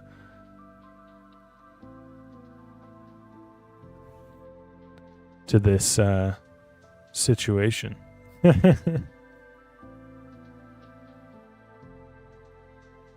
This one's just chilling. The lexicon. Okay. Very cool.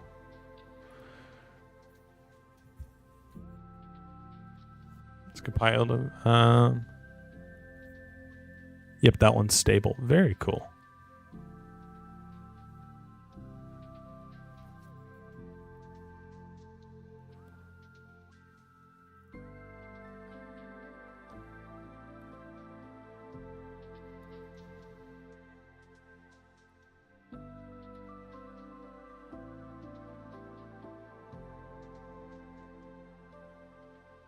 Oh, that's so bizarre. I have an idea.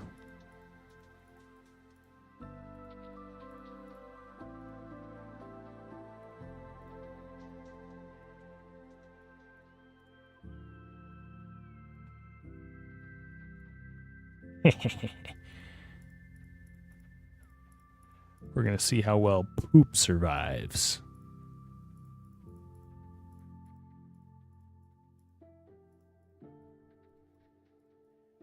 Poop. Poop is thriving, bro. It's kind of beautiful in a way. Oh. Wait. That one poop colony, it messed up the other ones. But now it made 2 more colonies. So it gets really interesting reading about this history of this thing. People have dedicated entire mathematical careers to aspects of this game. That's so bizarre. It's duplicating. Oh, they're moving away.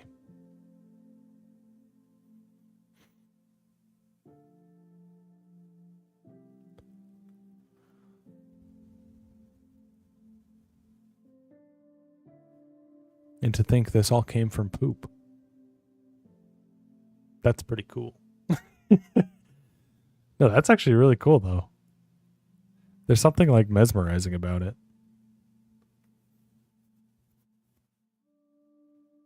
Look at this one. That's crazy looking. It's flip-flopping.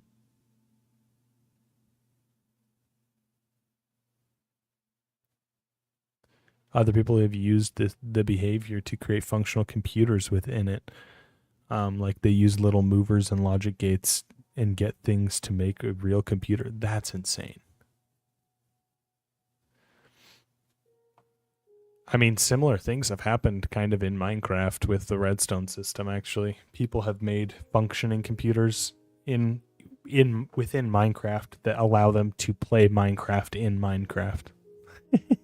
Isn't that crazy?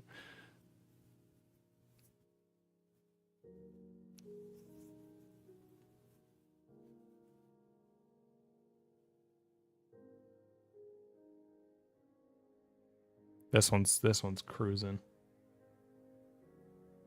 Funny you mentioned that. Uh-oh.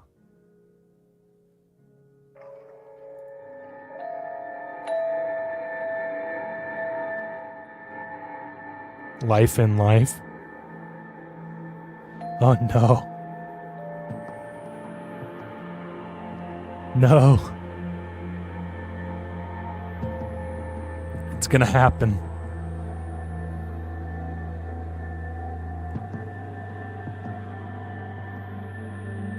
This is really weird to look at.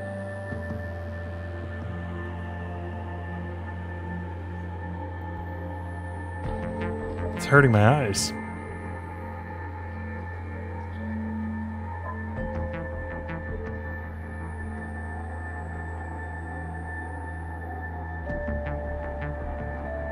No way.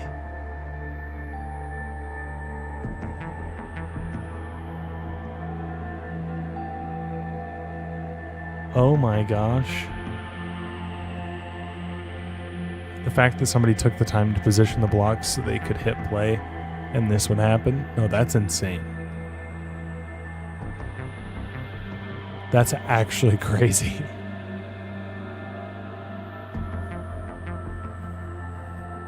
That is insane.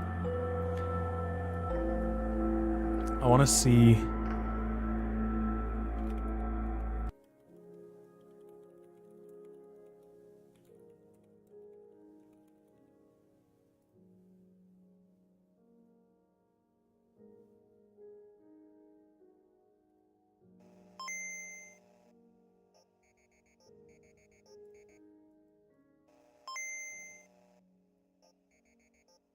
7 months of work.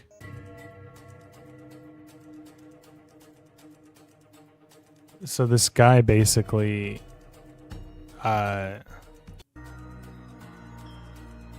he essentially uses redstone, and because it's a very simple kind of way that redstone works, but he used redstone to build out different sections of a computer, essentially.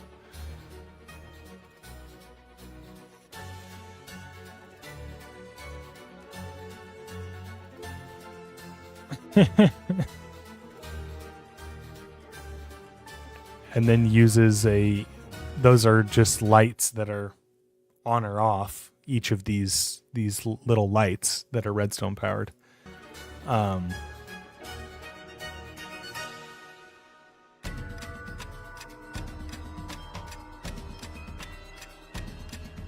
Yeah, because redstone is pretty binary in the way it works. It's not super,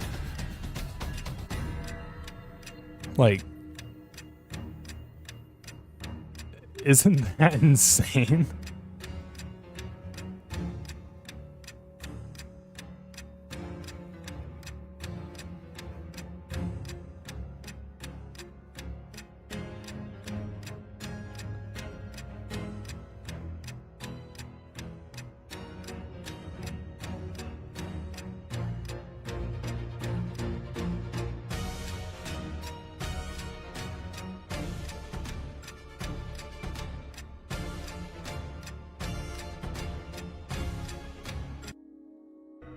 Eventually goes and builds himself a little house. Like, I genuinely don't understand how this happens. Like, it doesn't make sense to me. I don't know how people like are that smart. I mean, it's the same thing with how, how people made computers in real life. Doesn't make sense to me. I don't know. It's so crazy. I'm sitting here in awe about how somebody could do that in Minecraft, but it's like, no, somebody did that in real life so that I could play Minecraft. Like, I don't know. It blows my mind sometimes when I think about the level of technology that and everything that had to happen to get to the point of technology that we're at. Like, how did that even happen? That's insane.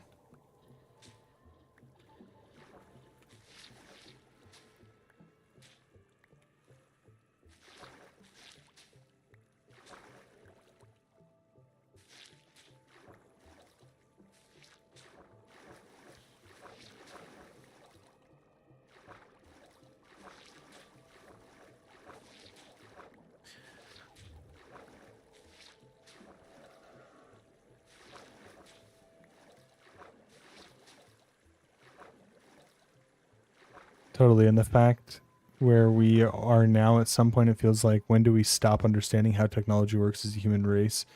Like, at some point, it feels like we lose that knowledge. Yeah, it's like, I don't know. Kind of crazy.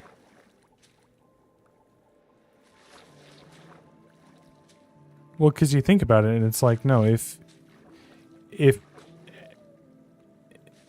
everybody in the world, or if, like, zombie apocalypse hits, and a bunch of the population is wiped out, and it's like, no, me and a subset of people are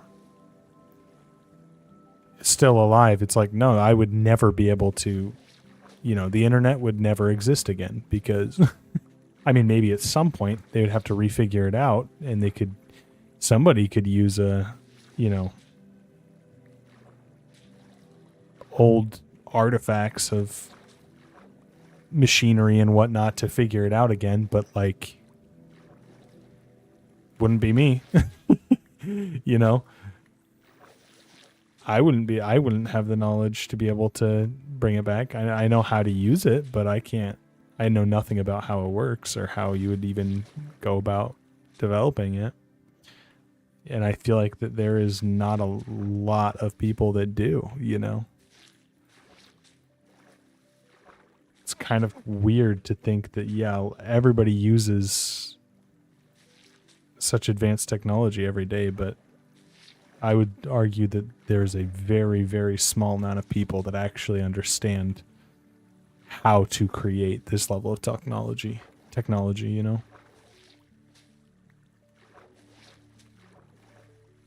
And I am certainly not one of them.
Man, I feel like I am cooking through these sponges. I have to go dry out these sponges so often. Do I have any gunpowder? I've got 3 gunpowder.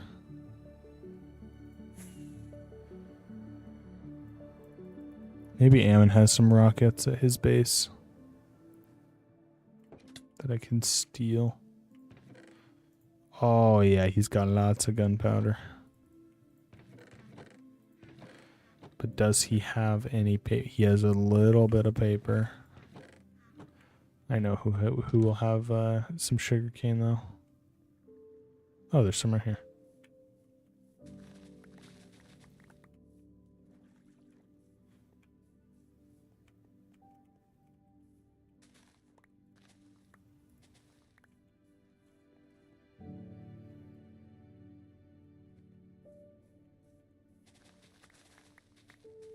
Like my devs know how to write code, but they don't understand how the database itself works. I know how the database itself works, but I don't know how the engine itself is written.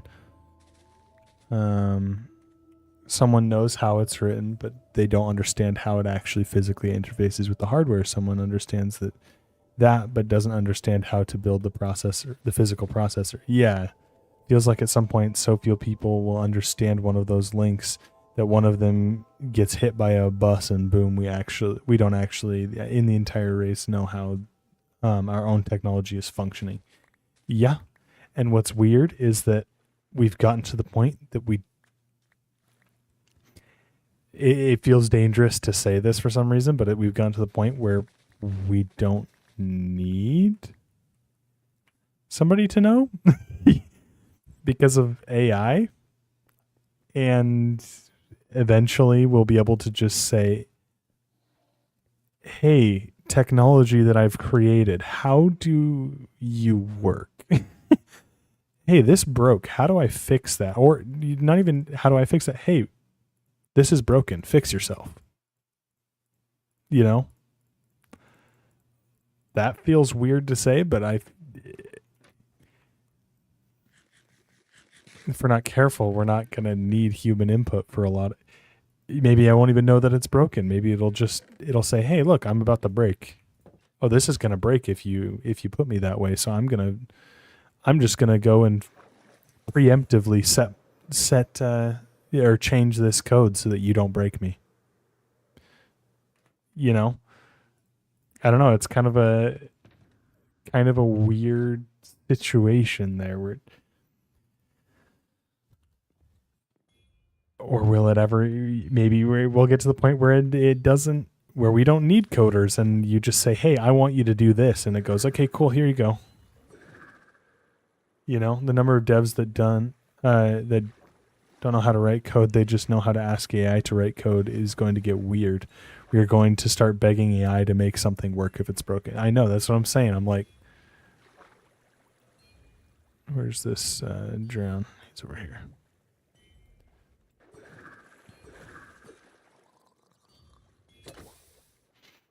It's like super bizarre.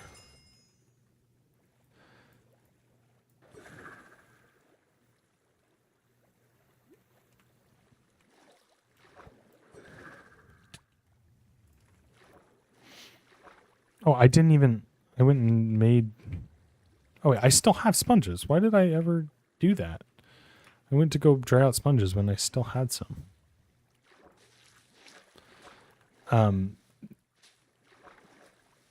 No, yeah, it's super weird because it's like, I don't know. At what point is it too far, you know? Because I don't know. It's really weird. But the fact that people are still making Minecraft and Minecraft just for the sake of doing it gives me hope that smart people will take care of it. Yeah, you know, exactly. It's like, eventually, hopefully it'll, I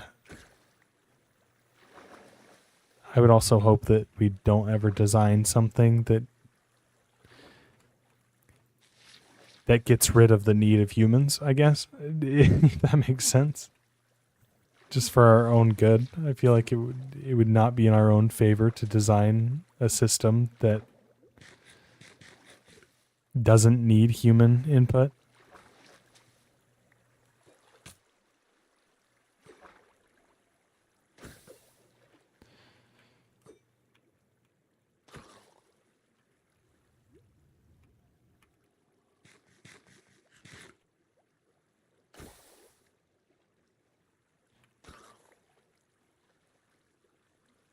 Oh, that is a bad thing to throw out. Come back. No, that is also a bad thing. Why can I not aim a mouse? I want to get rid of the rotten flesh.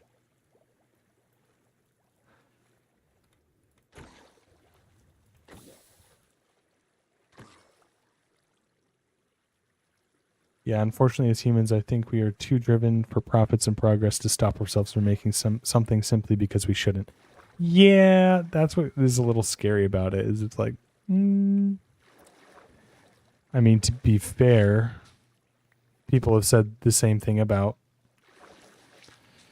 you know, smartphones and social media, and you know, there's the quote. You know, I feel like you see it as a cheesy line in movies a lot of the time, but it's, you know, they talk about, you know, you're too obsessed with if you could that you didn't stop to ask yourself if you should, you know. It's like, yeah, social media is cool, but do we just cook an entire generation? You know?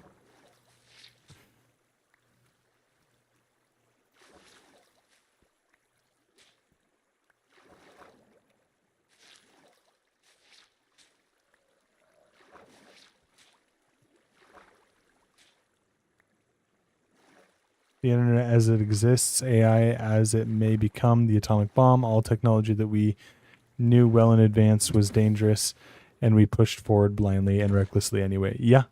Or isn't that an Oppenheimer quote from the Oppenheimer movie? They say, somebody says to Oppenheimer, they're like, you're too obsessed with if you could, you didn't stop to think if you should, or something like that. I'm pretty sure that's like a quote from that movie, actually. Which is funny that I quoted that while you were typing that out. Talking about the atomic bomb.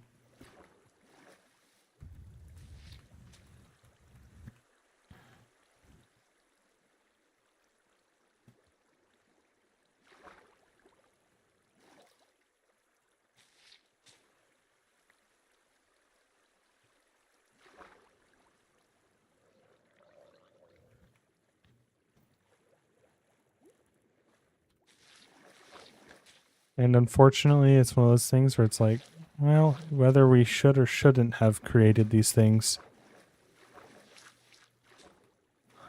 I'm gonna try and use them for good. You know, don't use them for evil and for bad things. And we should. Me personally, I should be okay. You know.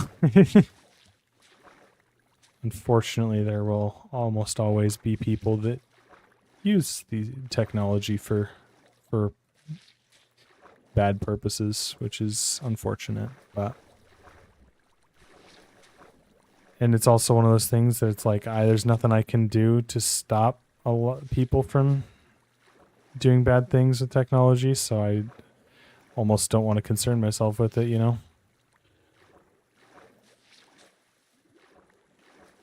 I did a research paper in college about technology's effect on emotional well-being. Did you know studies were done in the on the internet in the early 90s and its effect on people's happiness? I actually did not know. Because I mean, obviously there's lots of studies now that are kind of have proven the fact that that social media and the internet is nearly directly correlated to mental health problems. But I was not aware that there was studies and stuff before, you know, back in the 90s. That's kind of crazy.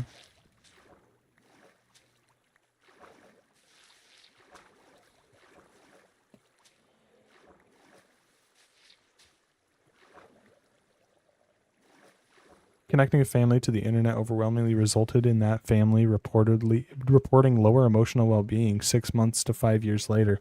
Consistently, they were far less happy than they were before they got connected to the internet. This was before Google and social media. That's crazy. That's not even... yeah, that's insane. Because in the 90s, that wouldn't have even been... like, oh my gosh.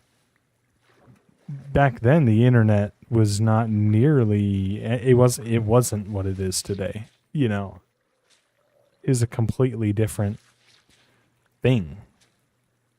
It was not even nearly as connected or broad of a platform, you know.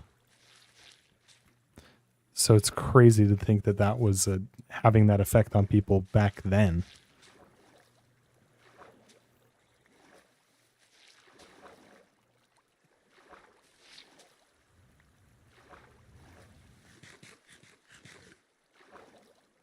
See, reading that just makes me go, you know, I need to go to the gym or something. Need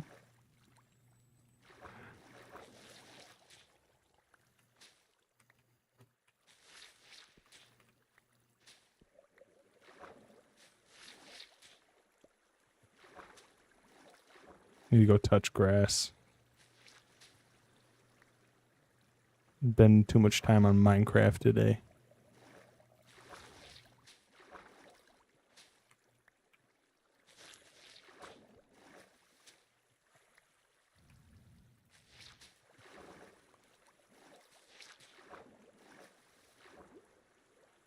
No, that's super crazy.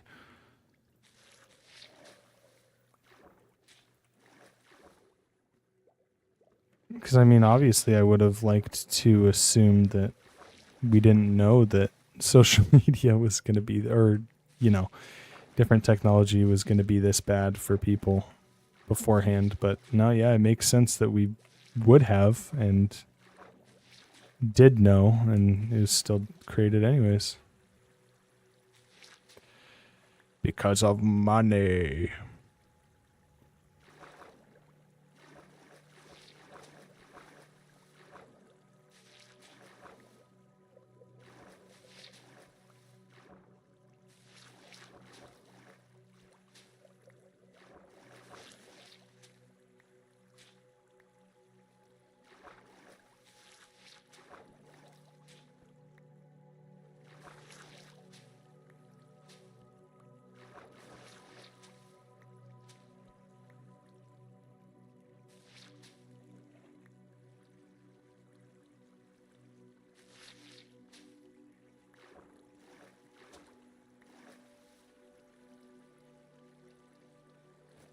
Why is Minecraft music so emotional?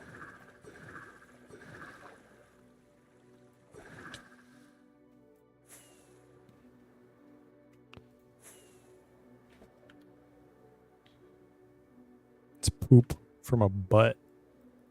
Not the music. The thing on my map. You could thank Ammon for building that.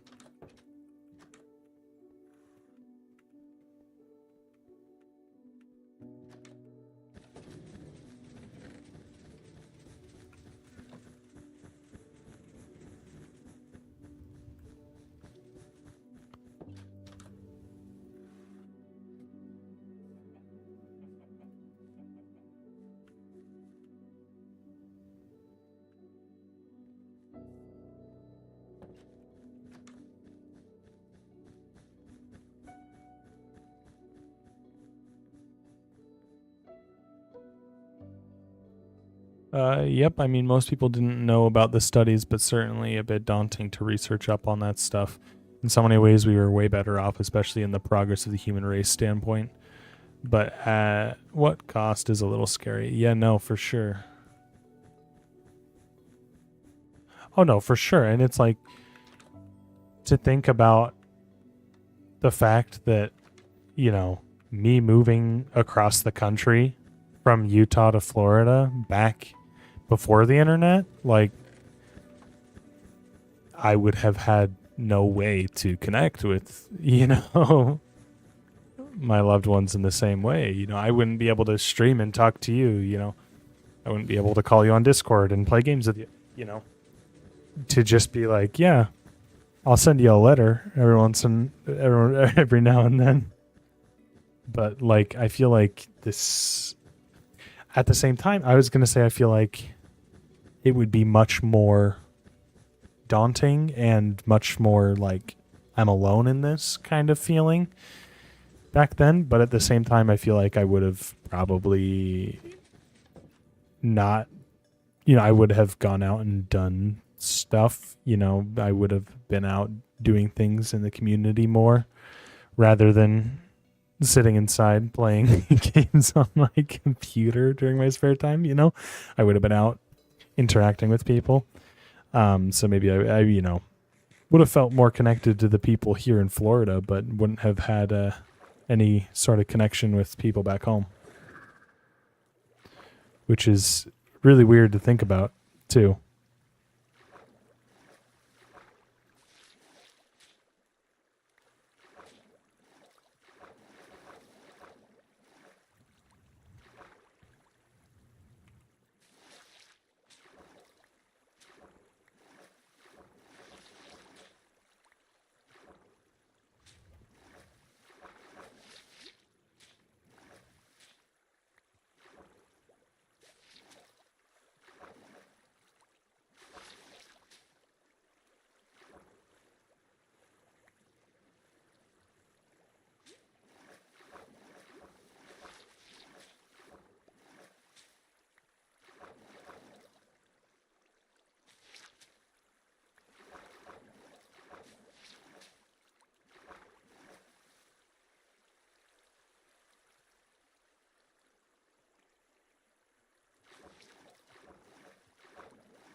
Oh, sorry. Let's see.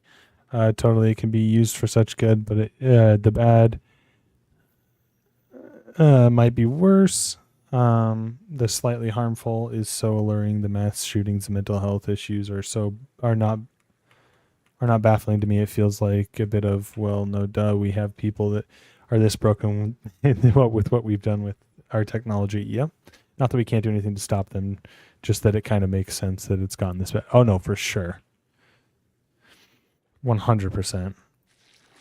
And it's a little bizarre to think that it's like, yeah, we kind of, not that we knew exactly that it would get to this extent, obviously, or to know that exactly what was going to happen, but to know that it's like, yeah, we knew it would have negative effects on people, you know,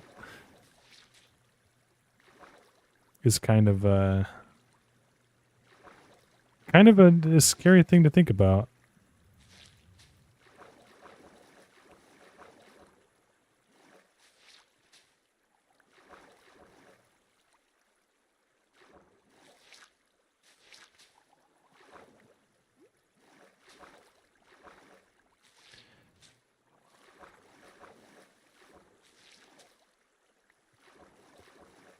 And it's also another thing is it's like, because of the amount of, you know, the quickness of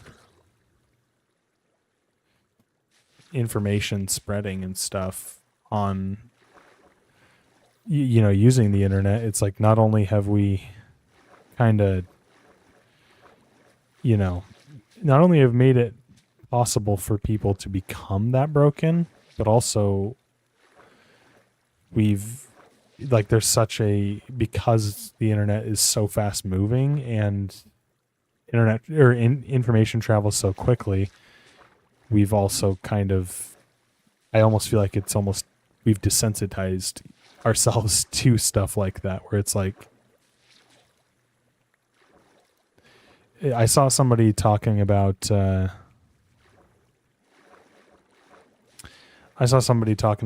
and they were kind of saying that basically, you know, with the whole, not necessarily trend, but, you know, with the whole, you know, Charlie Kirk stuff, and then the shootings on ice facilities this week, and, you know, all this stuff that's been happening, people are like, you know, people are now, as it used to be before, you know, you'd have people that would do, you know, would take their own life and would do these things, but now you have people that, you know, back in the early 2000s would do school shootings and stuff like that, and would write manifestos and stuff to kind of almost get their name out there, but because not necessarily get their name out there. I don't know what the right way to say it is, but to almost put a name, you know, everybody knows their name kind of thing. They were talking about how school shooters used to have that kind of publicity and that kind of, not necessarily fame, but people knew their names before. But because those have become such commonplace nowadays, now it's people doing political shootings is what's happening now, because that's what's getting people fame. That's what's getting people to have their name all over the news, you know? And so it's not that it's necessarily a trend, but it's like when somebody's broken that far and they've decided they're gonna do that, now it's, you know, they're turning to the political stuff rather than school shootings, because that school shootings doesn't make big news anymore because it's so commonplace, you know? Totally, it's sickening, and that there is not going back now. We can't just delete the internet, and at this point, society would crumble and 90% of people would die from starvation. Oh, no, absolutely. Also, look at that. I finished this thing, and it's like all the water's like collapsing. It's kind of crazy. Now I need to go get rid of stray source blocks.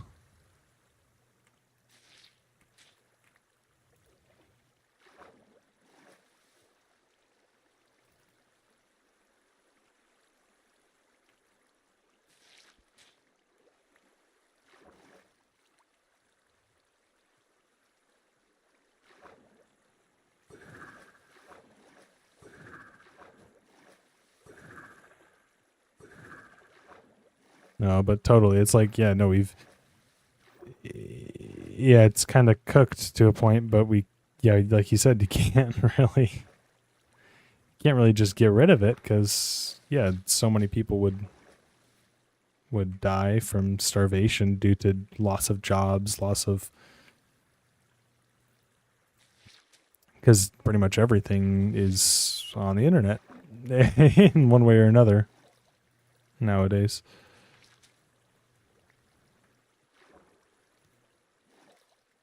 Super weird.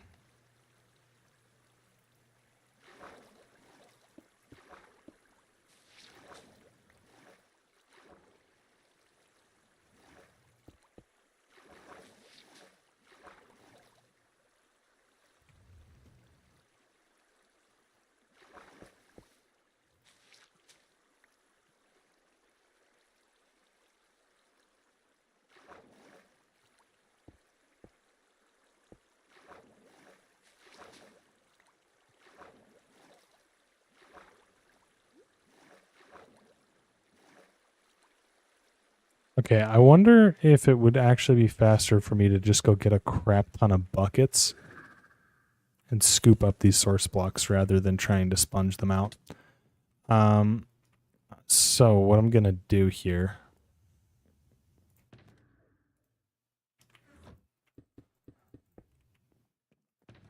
So I'm going to do this.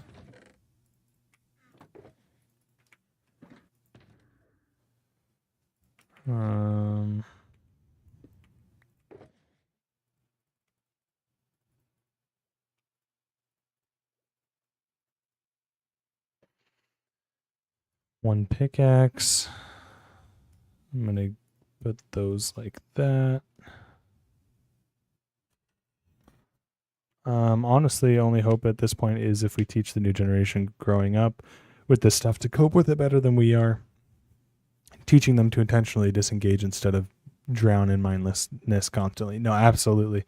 And it's like I said before, where I'm like, man, having this conversation, I'm like, I need to go touch grass because it's like, genuinely, it's like, yeah, no, I don't spend a lot of time outside. I wake up in the morning and I get on my computer and I work from home, so I'm, on my computer, and I get off to go hang out with Ruth, but they can develop a kind of inherent resistance to technology like you would resistance to a virus. Yeah, no, absolutely. And kind of teach it to, if we can teach the newer generations to use it sparingly and use it as a tool, use it as a source of entertainment, but not their whole life, be able to find a moderation and a balance to it. I think that would be a very beneficial thing, because I almost feel like, because I have friends and stuff growing up that had limits, they either they couldn't play video games, or they could only play video games for an hour or two a day, and then they were done. But I feel like for me, it was very much free game. You could play as much video games as you like. So to the point where, yeah, my whole life I've kind of just, that's what I've done, is play video games. And it's like, right, it's here. Don't try to get rid of it. Just find balance. Yeah, exactly. And so it's like, just to help find a balance there. Cause yeah, my whole life I'm, like I said, I wake up, I work from my computer, then I hang out with Ruth and whatnot. But I just kind of, once I'm done with work and done hanging out with Ruth, I just play games. And so it's like, yeah, I need to go outside. I need to go to the gym or something. But to help them teach a balance in the same way that it's like,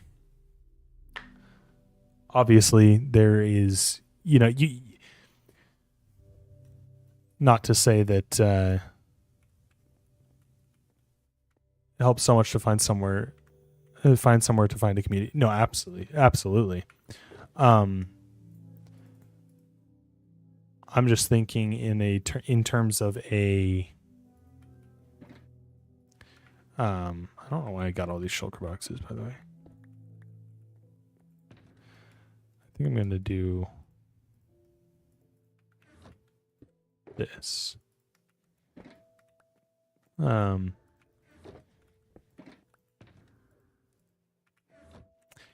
But it's kind of like a. I'm trying to think. I mean, even something like fast food. It's like, yeah, if you'd probably be better off if you just never ate fast food. Unfortunately, it feels harder than ever to find somewhere like that in real life. No, absolutely. But like for fast food, for example, obviously, if you ate no fast food, you'd be healthier than if you ate some fast food. But fast food is yummy. It's fun to go out to eat as an event for a date, or it's easier if you're on a road trip, that kind of thing. If you eat fast food every single day, it's really unhealthy. It's going to bring down your quality of life. If you can eat it sparingly and eat it once a week or whatever, then you're not going to get unhealthy from it, but you also get that enjoyment from it too. Whereas if you had just unlimited fast food all the time, you'd die, So it's like, it's just one of those things that if we can treat it as a tool that requires moderation to it, I think it would be a lot healthier of a space,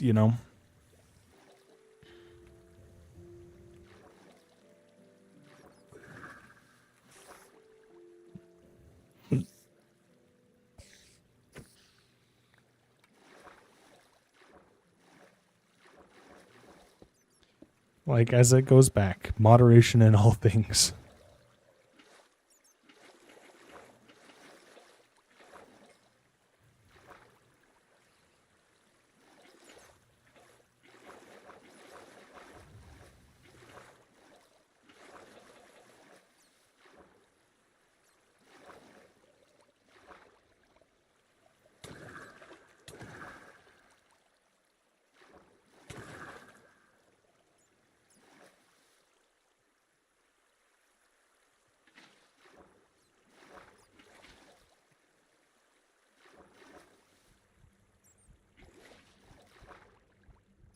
Right, be realistic. My efforts to eat healthier and lose some weight would have failed so stinking hard if I had totally banned sugar from my diet or just starved myself. But making incremental changes to try and eat better each week, it feels like I'm really making steady progress. I don't feel a desire to go back to how it was before. No, exactly. Yeah,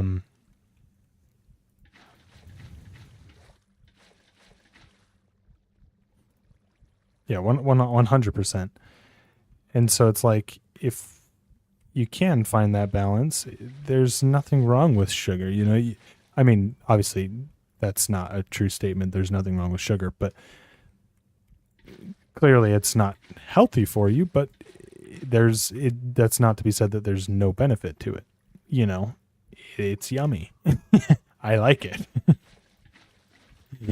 And so, but I don't need to have a ton of it, So if you can find that balance, it would work a lot better, for sure.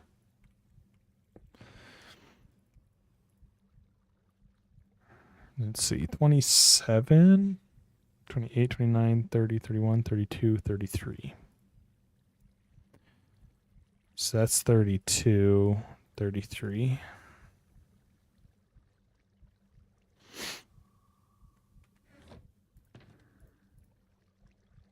And then if I do that, then I can do 34.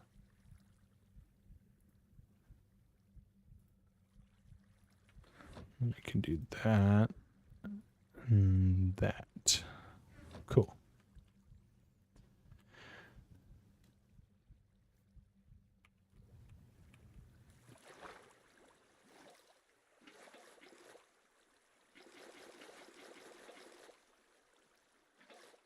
Oh, there's an infinite water source there.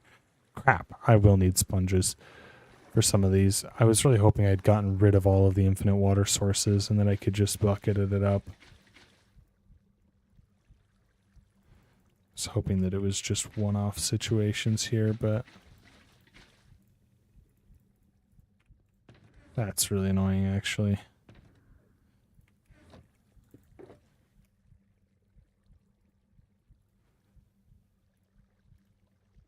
Okay, we'll just get that. Then we're going to need that. So now we'll have 27, 27, 28, 29, 30, 31. So we need to get rid of that.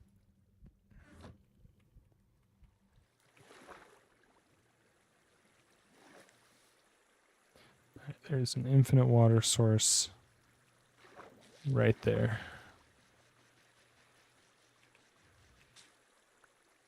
I should get the hoe too. That would make this a lot easier. Just for picking up the sponges after the fact. So put one of these buckets back. Get the hoe.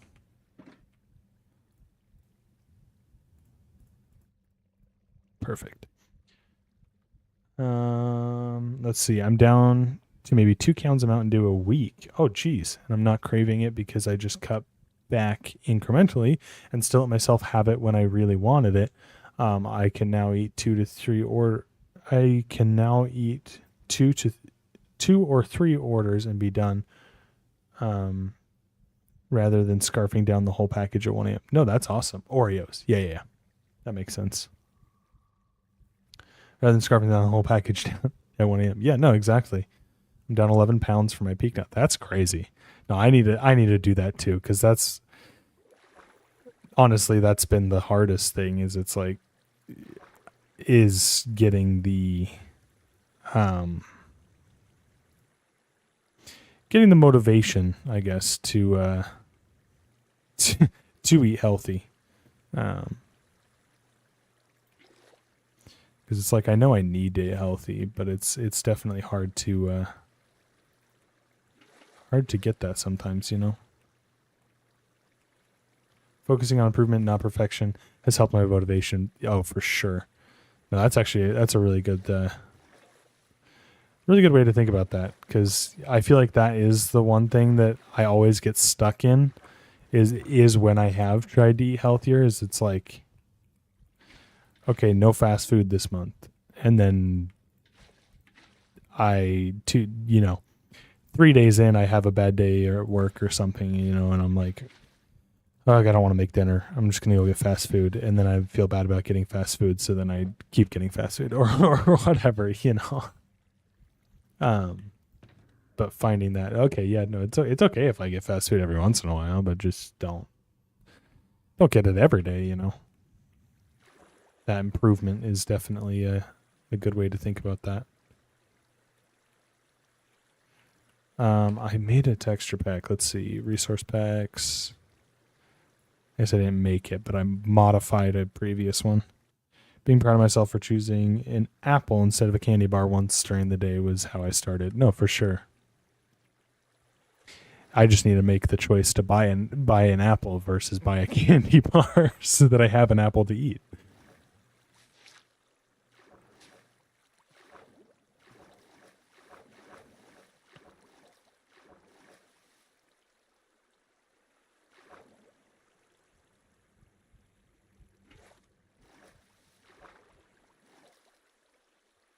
As I had small wins, it got easier to make bigger wins. That's cool. Yeah, no, I definitely need to start thinking about it in that kind of perspective, because a lot of it is like, I didn't, you know, yeah, no, that's cool. I like that. Need to start thinking about it more in that perspective, I think.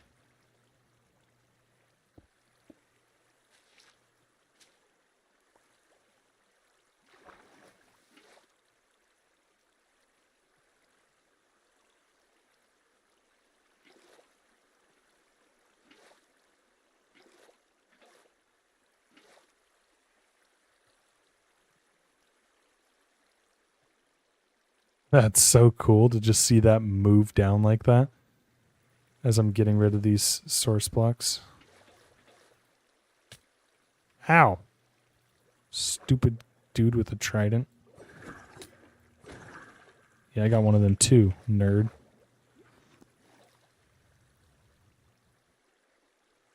All right, I need to start at the highest point here.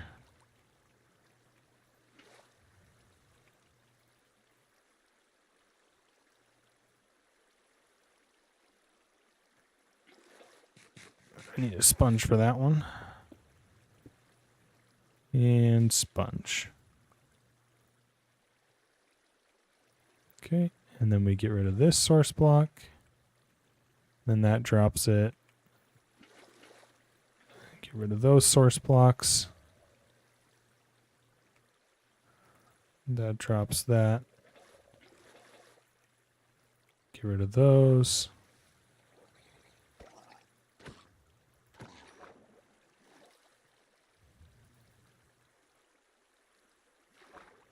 And we move up to the highest point. Ah! That's okay.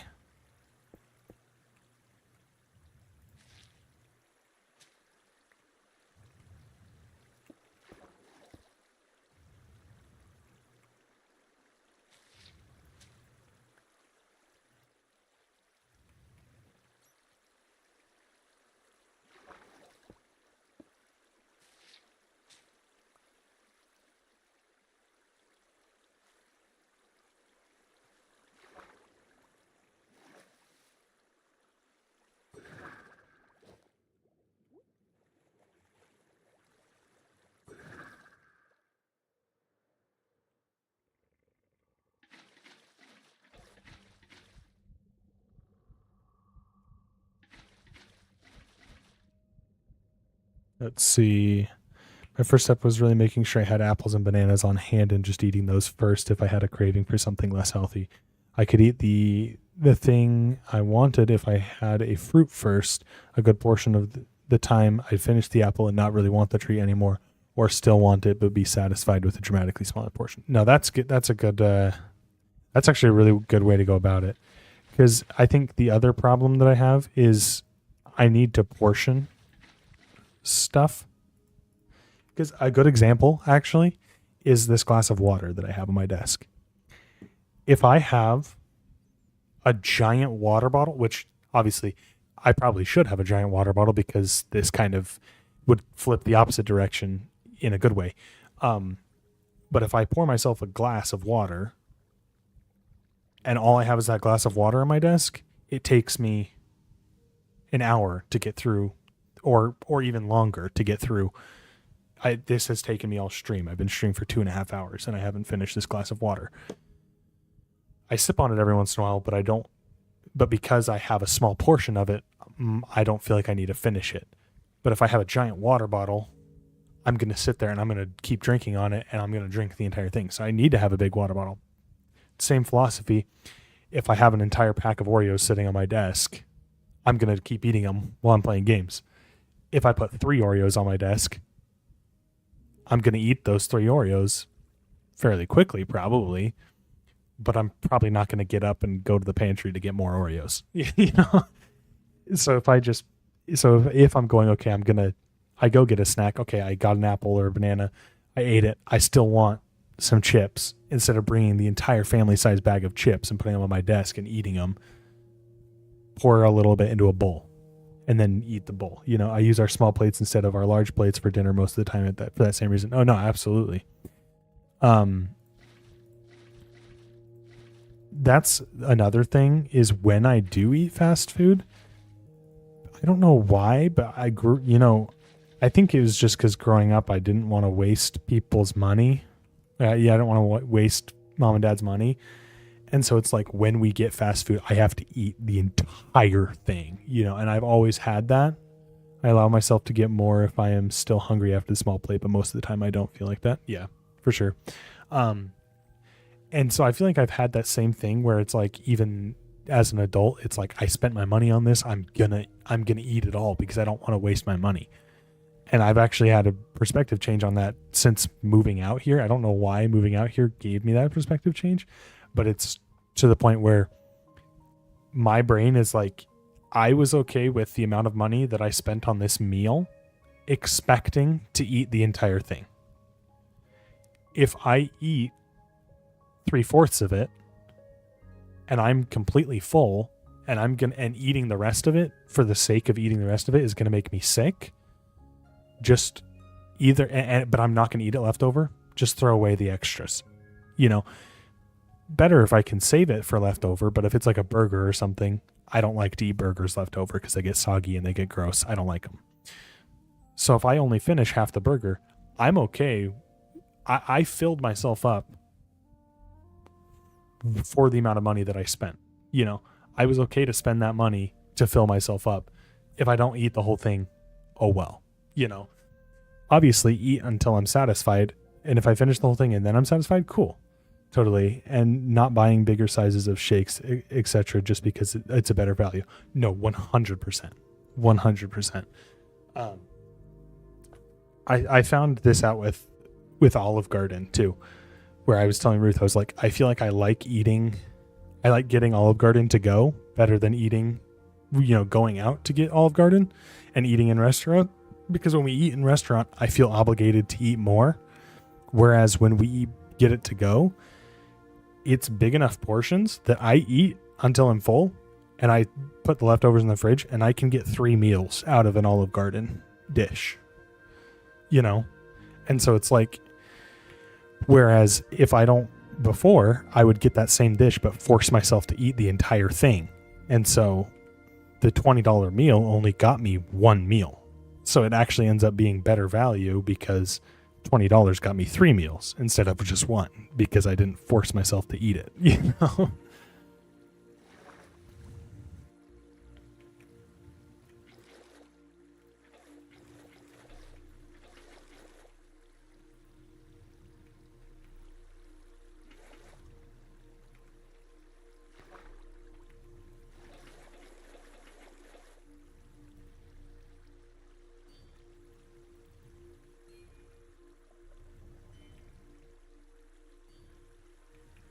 Oh, come on. Why can't I reach that?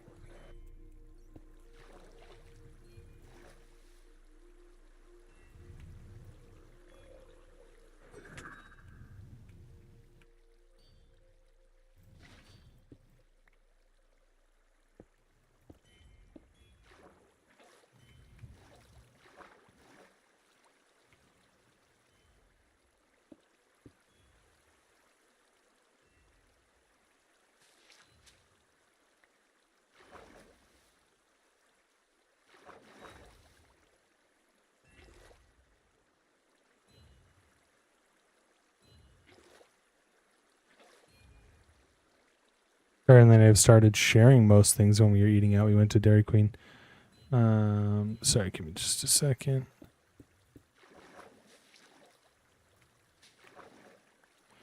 Went to Dairy Queen, and I definitely would have gotten my own burger, fries, and shake and eaten it all myself. When we went a couple weeks ago and split a burger, split a fry, split a shake, was not hungry when we got done. I just wasn't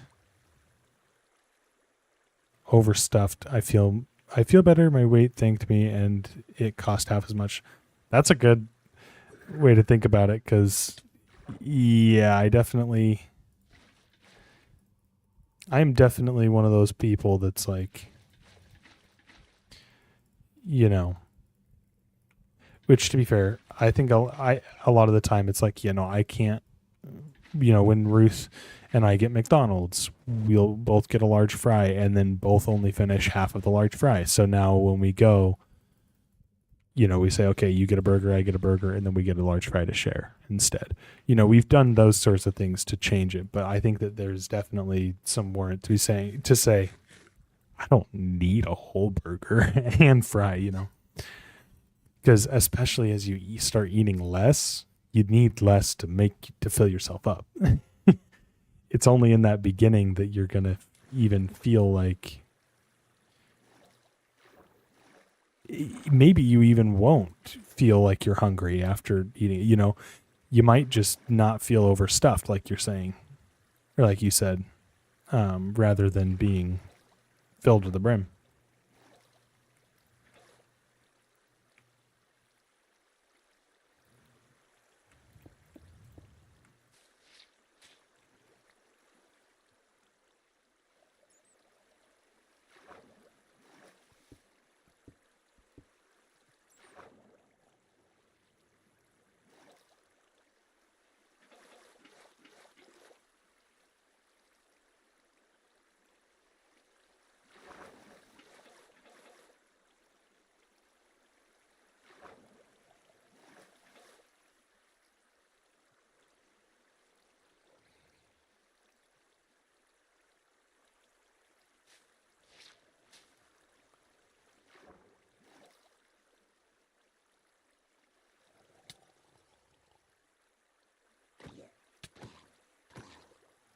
Yep, and it's more important to allow yourself to get more if you are still hungry. There have been times I've done that and still had a little hungry. So when we went home and had a slice of toast to top myself off. No, 100%.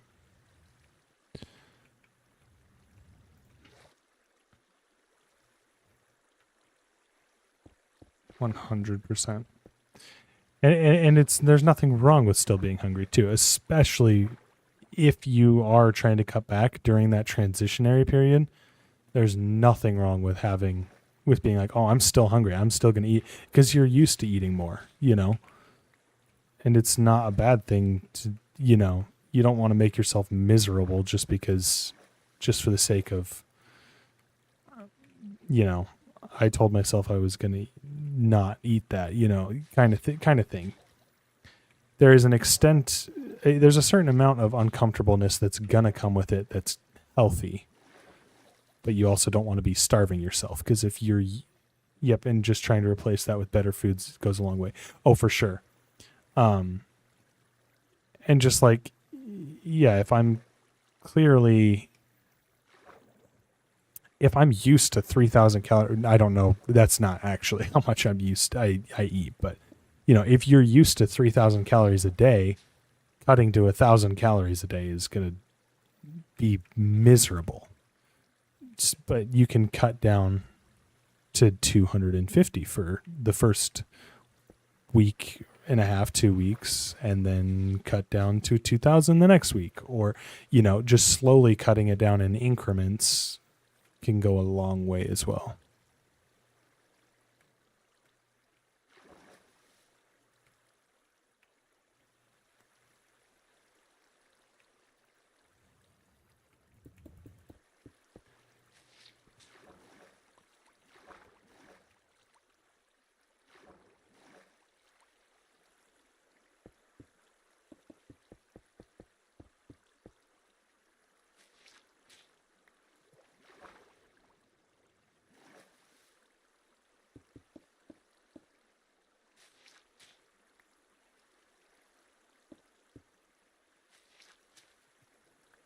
And honestly, I think it's a similar thing with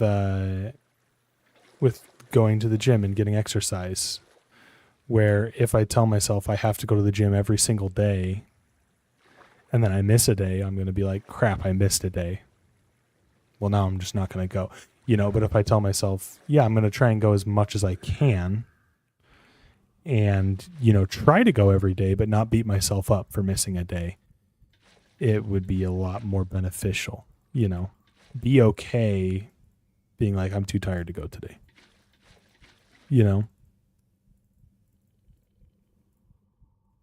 What is happening to my game?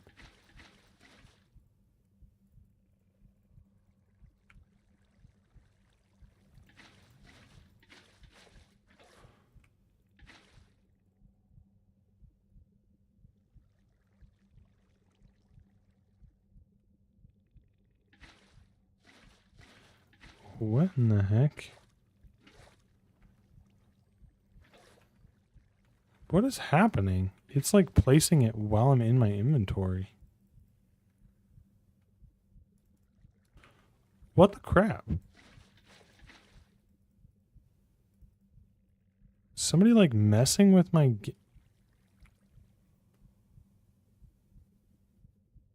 What is happening? For my body/diet, cutting back on adding sugars had been the focus. Less Mountain Dew, less candy, more fruits and fiber and protein. No, for sure. That's a good way to go about it. What the heck is happening?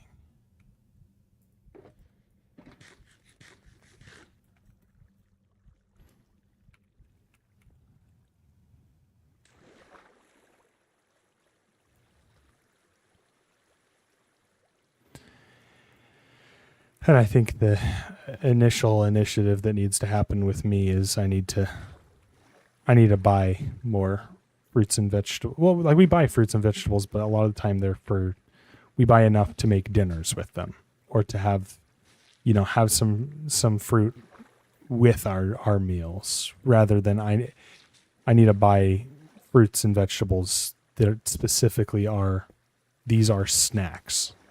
these are for snacking. So that when I'm feeling snacky, I can use those rather than, going into the fridge and feeling bad for for eating the vegetables that are supposed to be for dinner or whatever.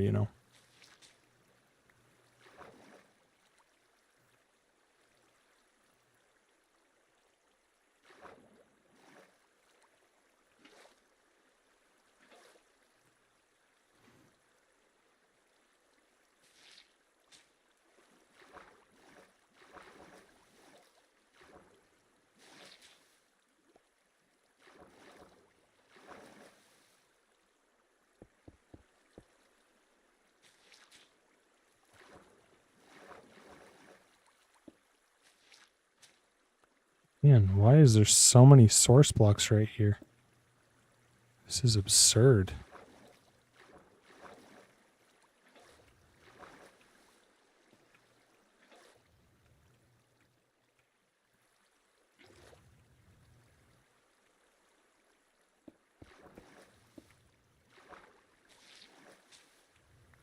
Daily value for sugars is 50 grams, by the way. Oh, wait, let's see. Because I was consuming an absurd amount of sugar, like an absurd amount, 3 cans of dew a day, along with 130 grams of sugar. That plus whatever candy and crap I could get my hands on, I think was probably hitting in like an average of 300 grams of sugar, I'll bet, a day, maybe more. Yeah, that's...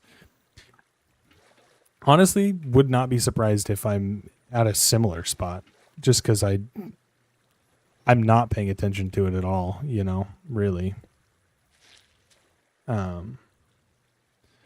I feel like it's one of those things, if you're not paying attention to it, it's a lot easier to go overboard if you're not paying attention to making sure you don't go overboard,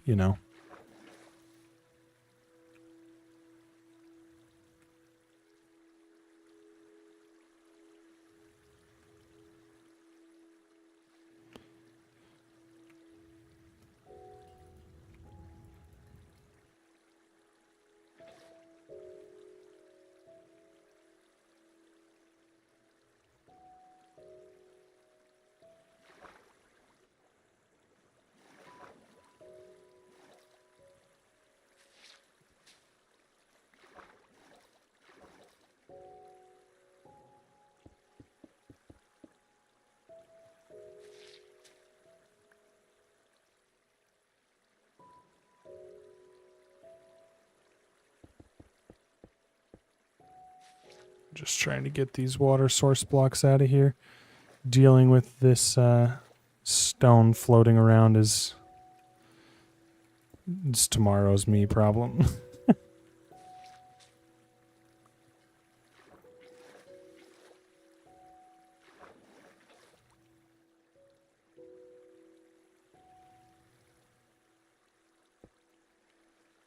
Oh, I'm out of stone.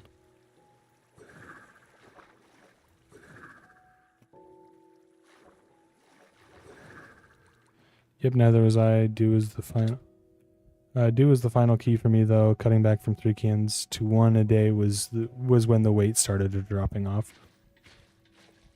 Yeah, and I think I need to focus a lot more on drinking water too, because honestly, like if I have water at my desk, I get a lot less.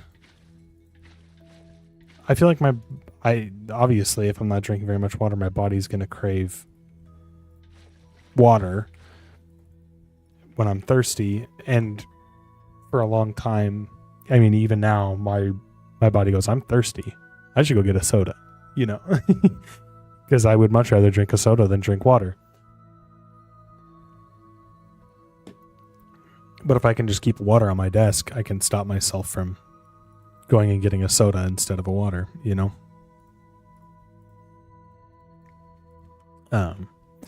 and I think the same thing with the vegetables, or the fruits and stuff for snacking, is if I can make those things available to me, and just make a conscious effort to reach for those rather than the unhealthy stuff, it'll get easier to not want the healthy stuff, or not want the unhealthy stuff,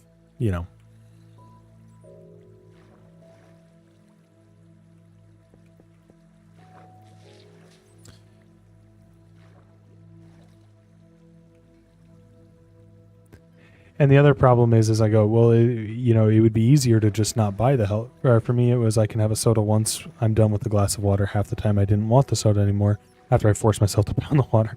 Fair. And that's the other thing is, part of me goes, well, if I just don't buy unhealthy snacks, then there won't be unhealthy snacks for me to eat. I'll be forced to eat the healthy snacks. However, I do know that I've done that before and my body goes, the problem is if I don't have the unhealthy snacks when I want them, even if I do eat a healthy snack and then I still want an unhealthy snack and I don't have it there, I'm going to want to just go buy, go to the gas station and get snacks. And if I go to the gas station or the grocery store specifically to get snacks, I'm going to get way too many. I need to have the unhealthy snacks available and there for when I'm like genuinely craving them and want that. I actually want that. It's not that I'm just hungry or that I'm feeling snacky. Like I actually want sugar, or I actually want, whatever it might be. I want to make sure it's there so that I don't go impulse buy a bunch of snacks I don't actually need.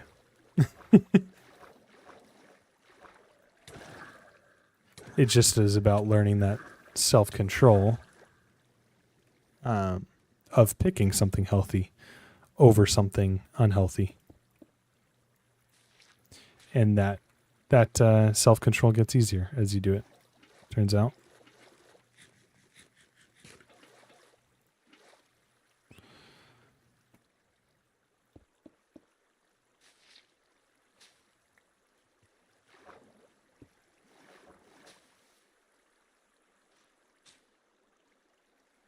Oh, I'm placing down wet sponges. That's why I'm like, why is this not working? Our pantry has like 8 partially eaten bags of chips right now that have been there for a few weeks now. That's good. Honestly.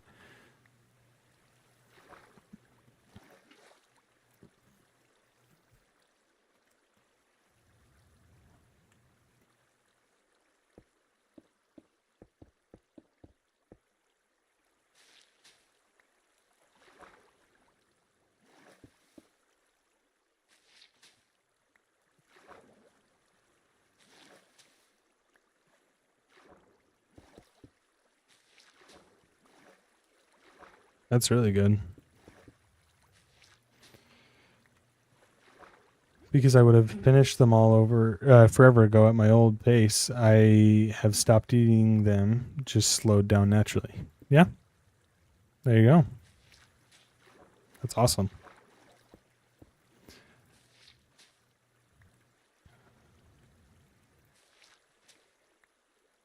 See, and that's the problem is that I don't have any chips in my pantry.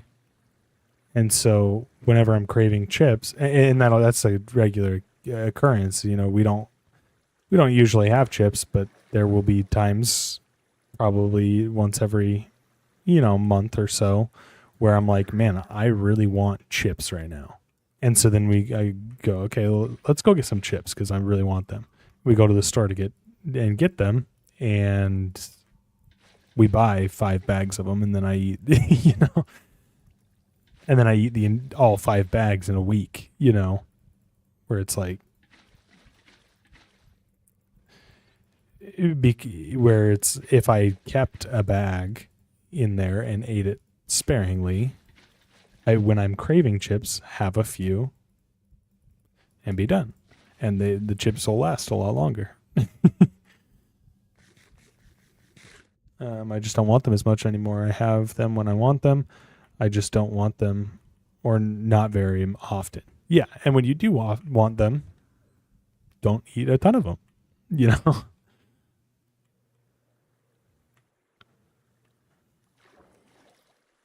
It's definitely a useful thing to be able to control, for sure. And it's very interesting to see how much of a difference it makes quickly, you know?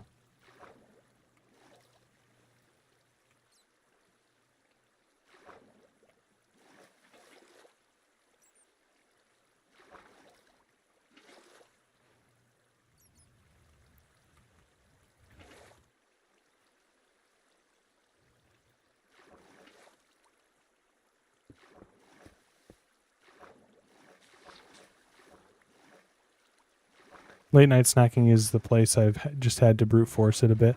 I still really crave junk a lot once it's like 11 p.m. Yeah. Honestly, that's my biggest thing is I do get very snacky at night. And it's unfortunate because I know that when you eat particularly junk food, but when when you eat late at night is when it adds on the pounds.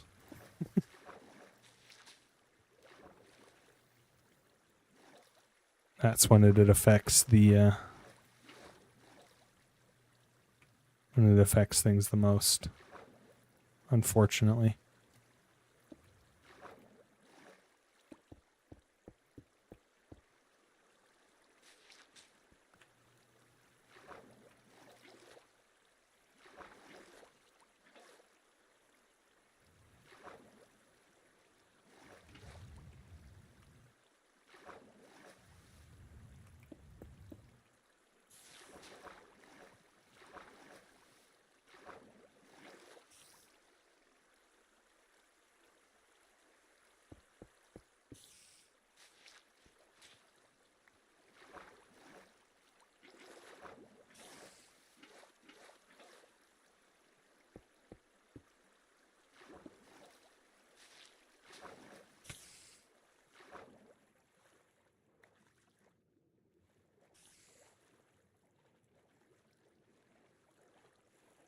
Yep, the only way I've gotten the motivation there is by realizing I'm doing so much better all day long. I don't want to lose that streak right at the end of the day. Oh, for sure.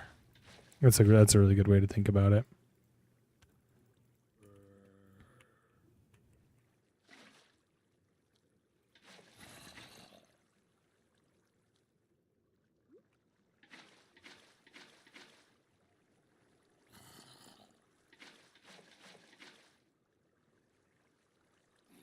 Here, before I go continue working at this, I'm gonna go check on Ruth. I just realized it's been a minute since I've done that, so I'll be right back.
All right.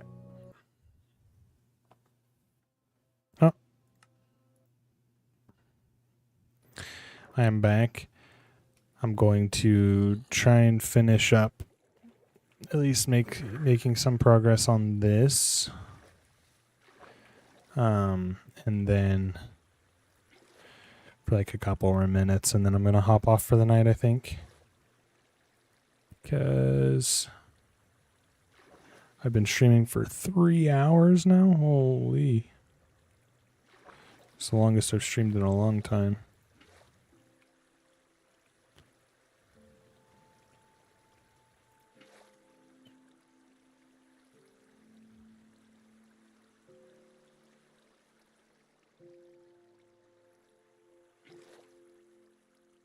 Oh goodness, are these actually all source blocks, or are they just staying up because of other stuff? That's going to be really annoying to deal with if those are all actually source blocks.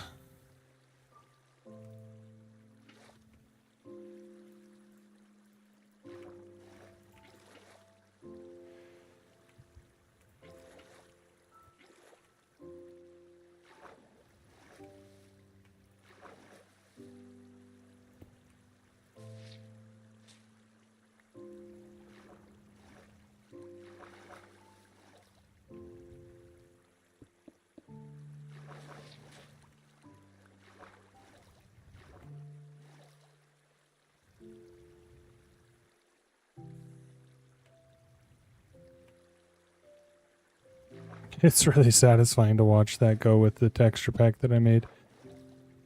That shows me what the still water textures.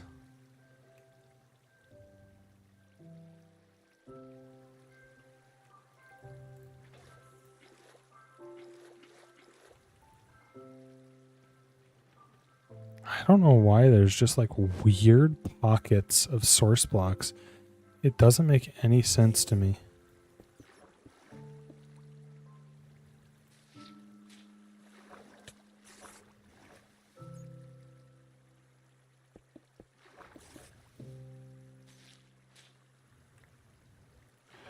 And there's like so many of them too.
I actually do want that on.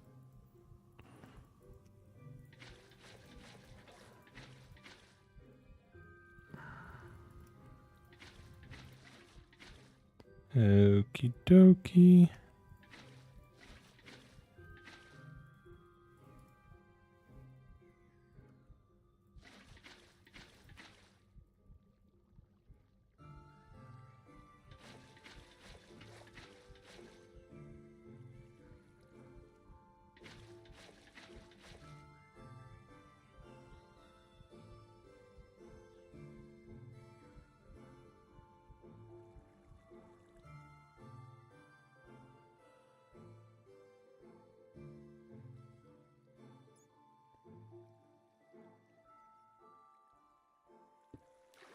No.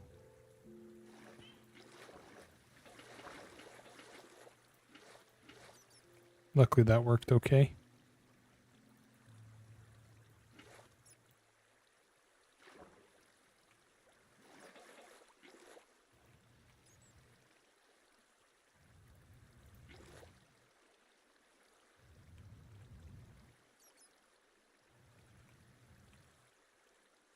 think we got rid of that source pocket there. Oh goodness, this is going to be a doozy. Okay.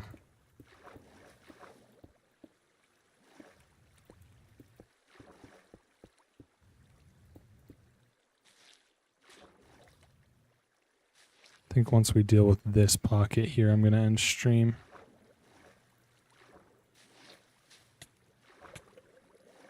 Okay, stupid drown.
Grab that one. Come on.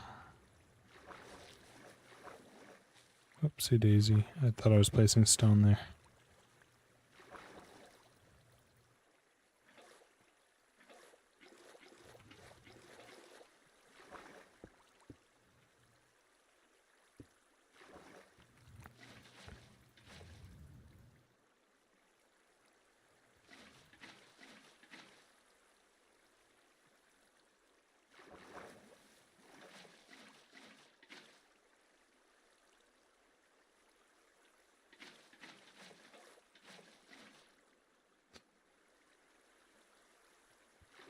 All these water buckets back. Do.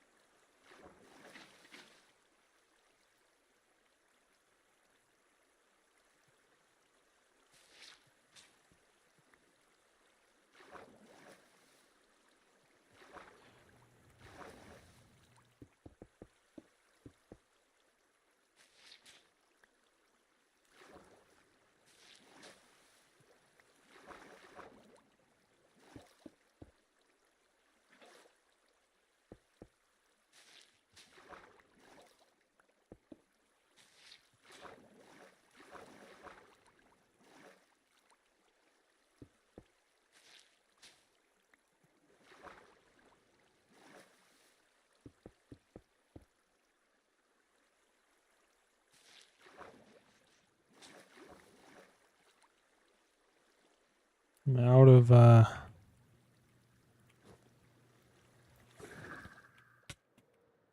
was a good launch. Jeez Louise. Ran out of stone blocks.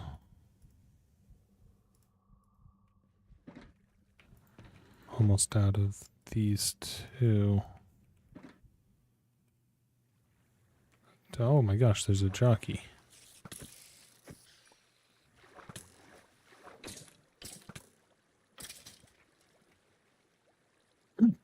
Oh, I got the hiccups.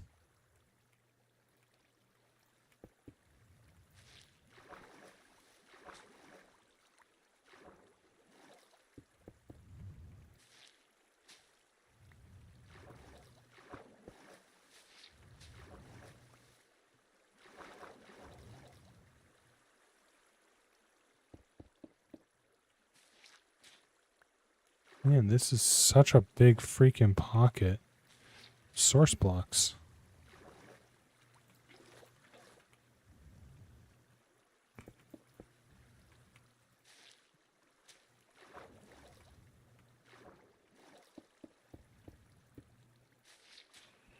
Just keeps going, bro. Holy crap.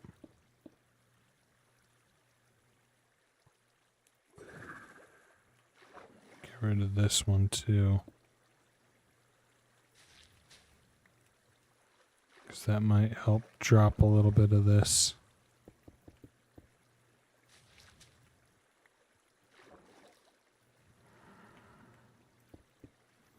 I just want to make sure I'm dealing with the tallest one, because the tallest one is what's going to cause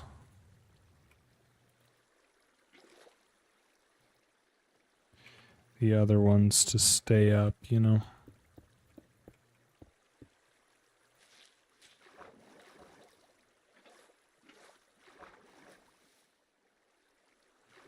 Okay, so now this is no longer the tallest one. Now we've got this one. Pull this out. Boop.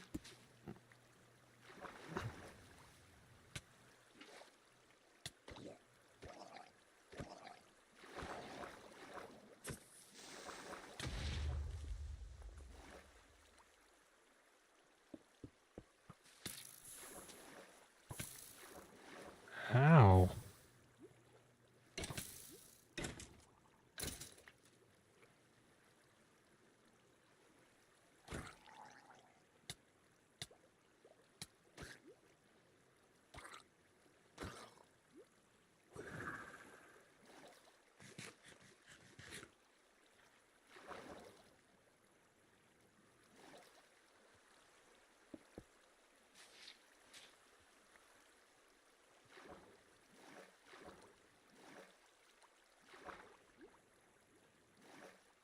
Okay, now this is the tallest one.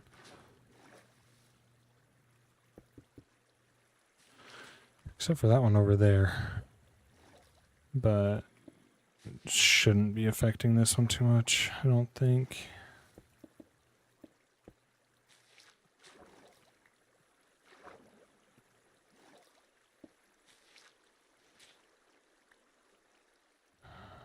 Yay, this just keeps going, doesn't it?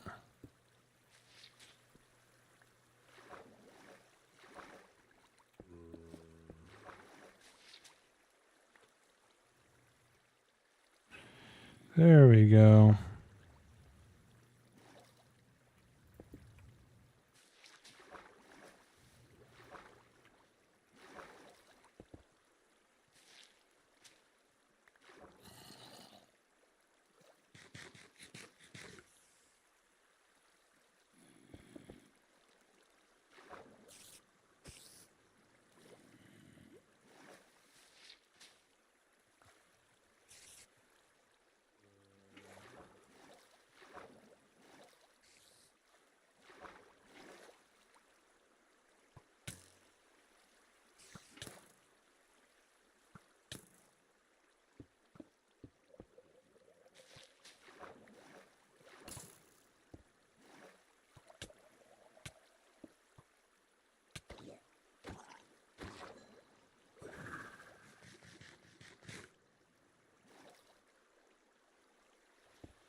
Fear moves me.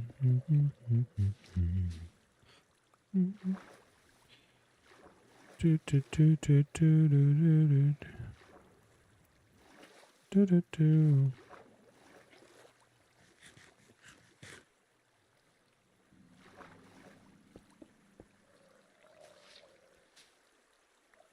What is going on that's causing all of these source blocks, man? What a nightmare.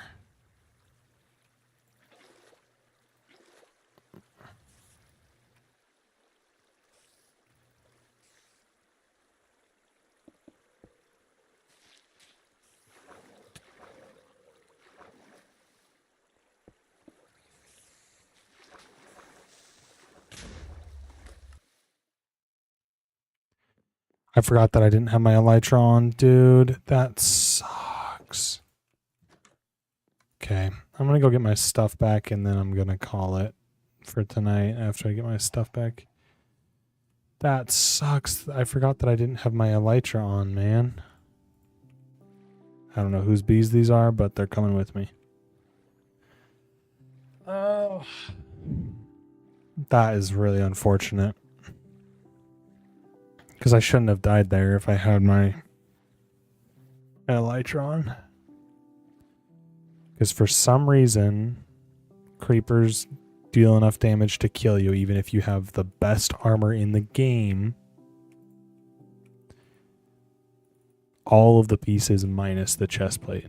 For some reason, it kills you. Oh my gosh, there's so many creepers.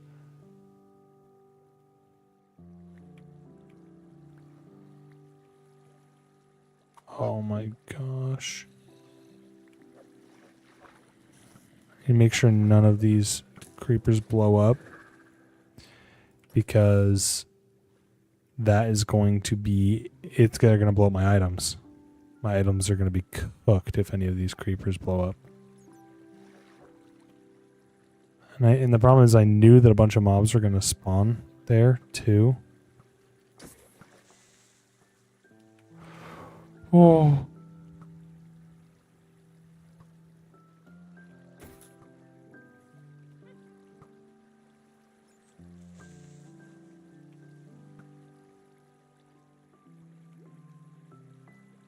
Oh gosh. My items are just getting pushed so far away. What's this over here? There's a bucket.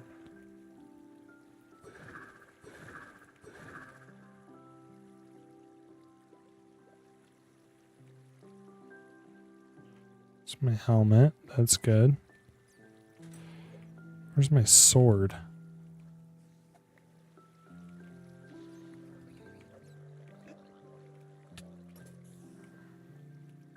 Okay, we got...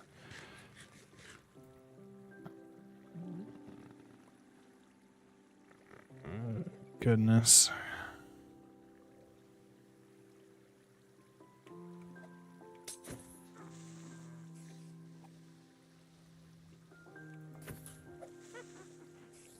Oh, yeah. I just really need that creeper to not blow up.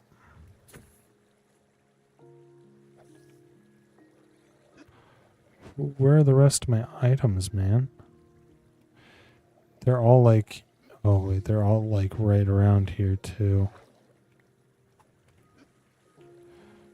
We're starting to lose time, though. I really need to hurry up. This... Don't blow up, don't blow up, don't blow up. I really need to hurry this up because my stuff is going to start despawning soon.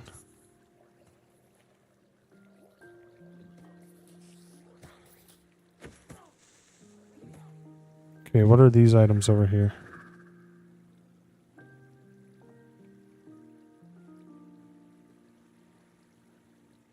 It's just a bunch of fish. Where did all my stuff go? Oh wait. I'm actually a moron. I'm so dumb, guys. Oh my gosh. All my stuff was very clearly inside of a shulker box. We've got our sponges, which is important. I think we're missing stone.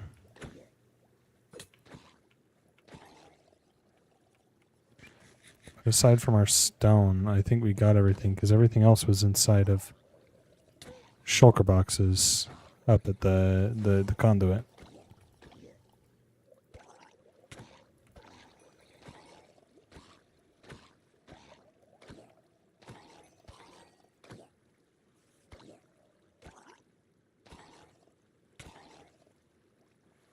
Yeah, we're chilling. Like I said, we're just missing our stone, but oh wait.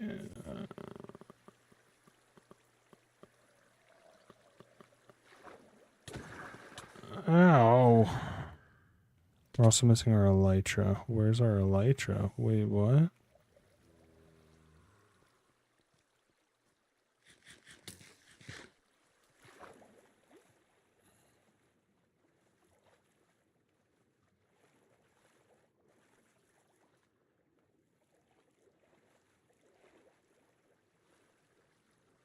Oh crap. No. Did that despawn?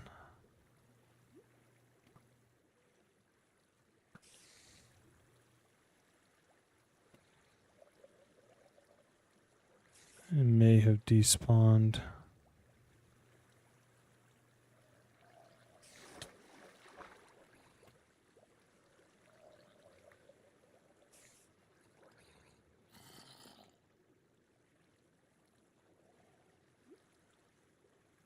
Crap. That sucks because that's an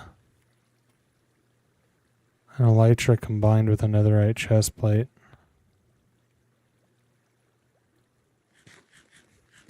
So that's actually a big loss there.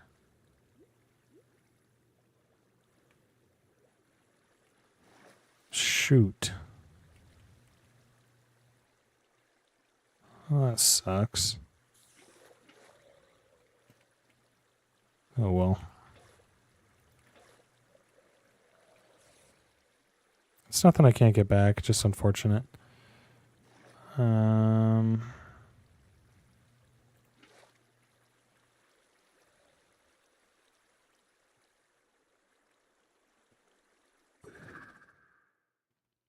Okay, if I can even get out of here.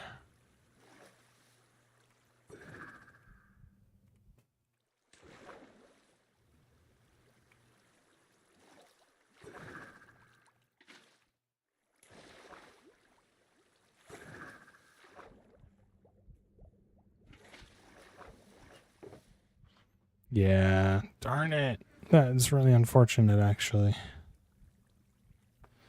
Yeah, we did get all our sponge.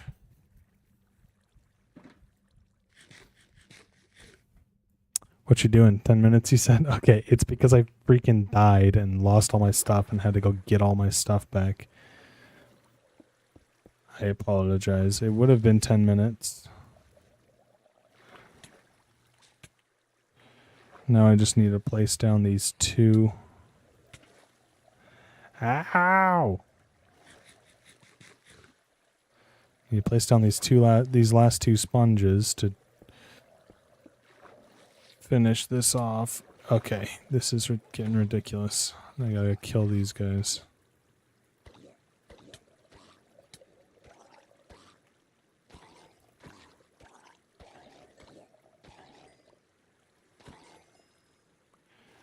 Gotta place these last two sponges.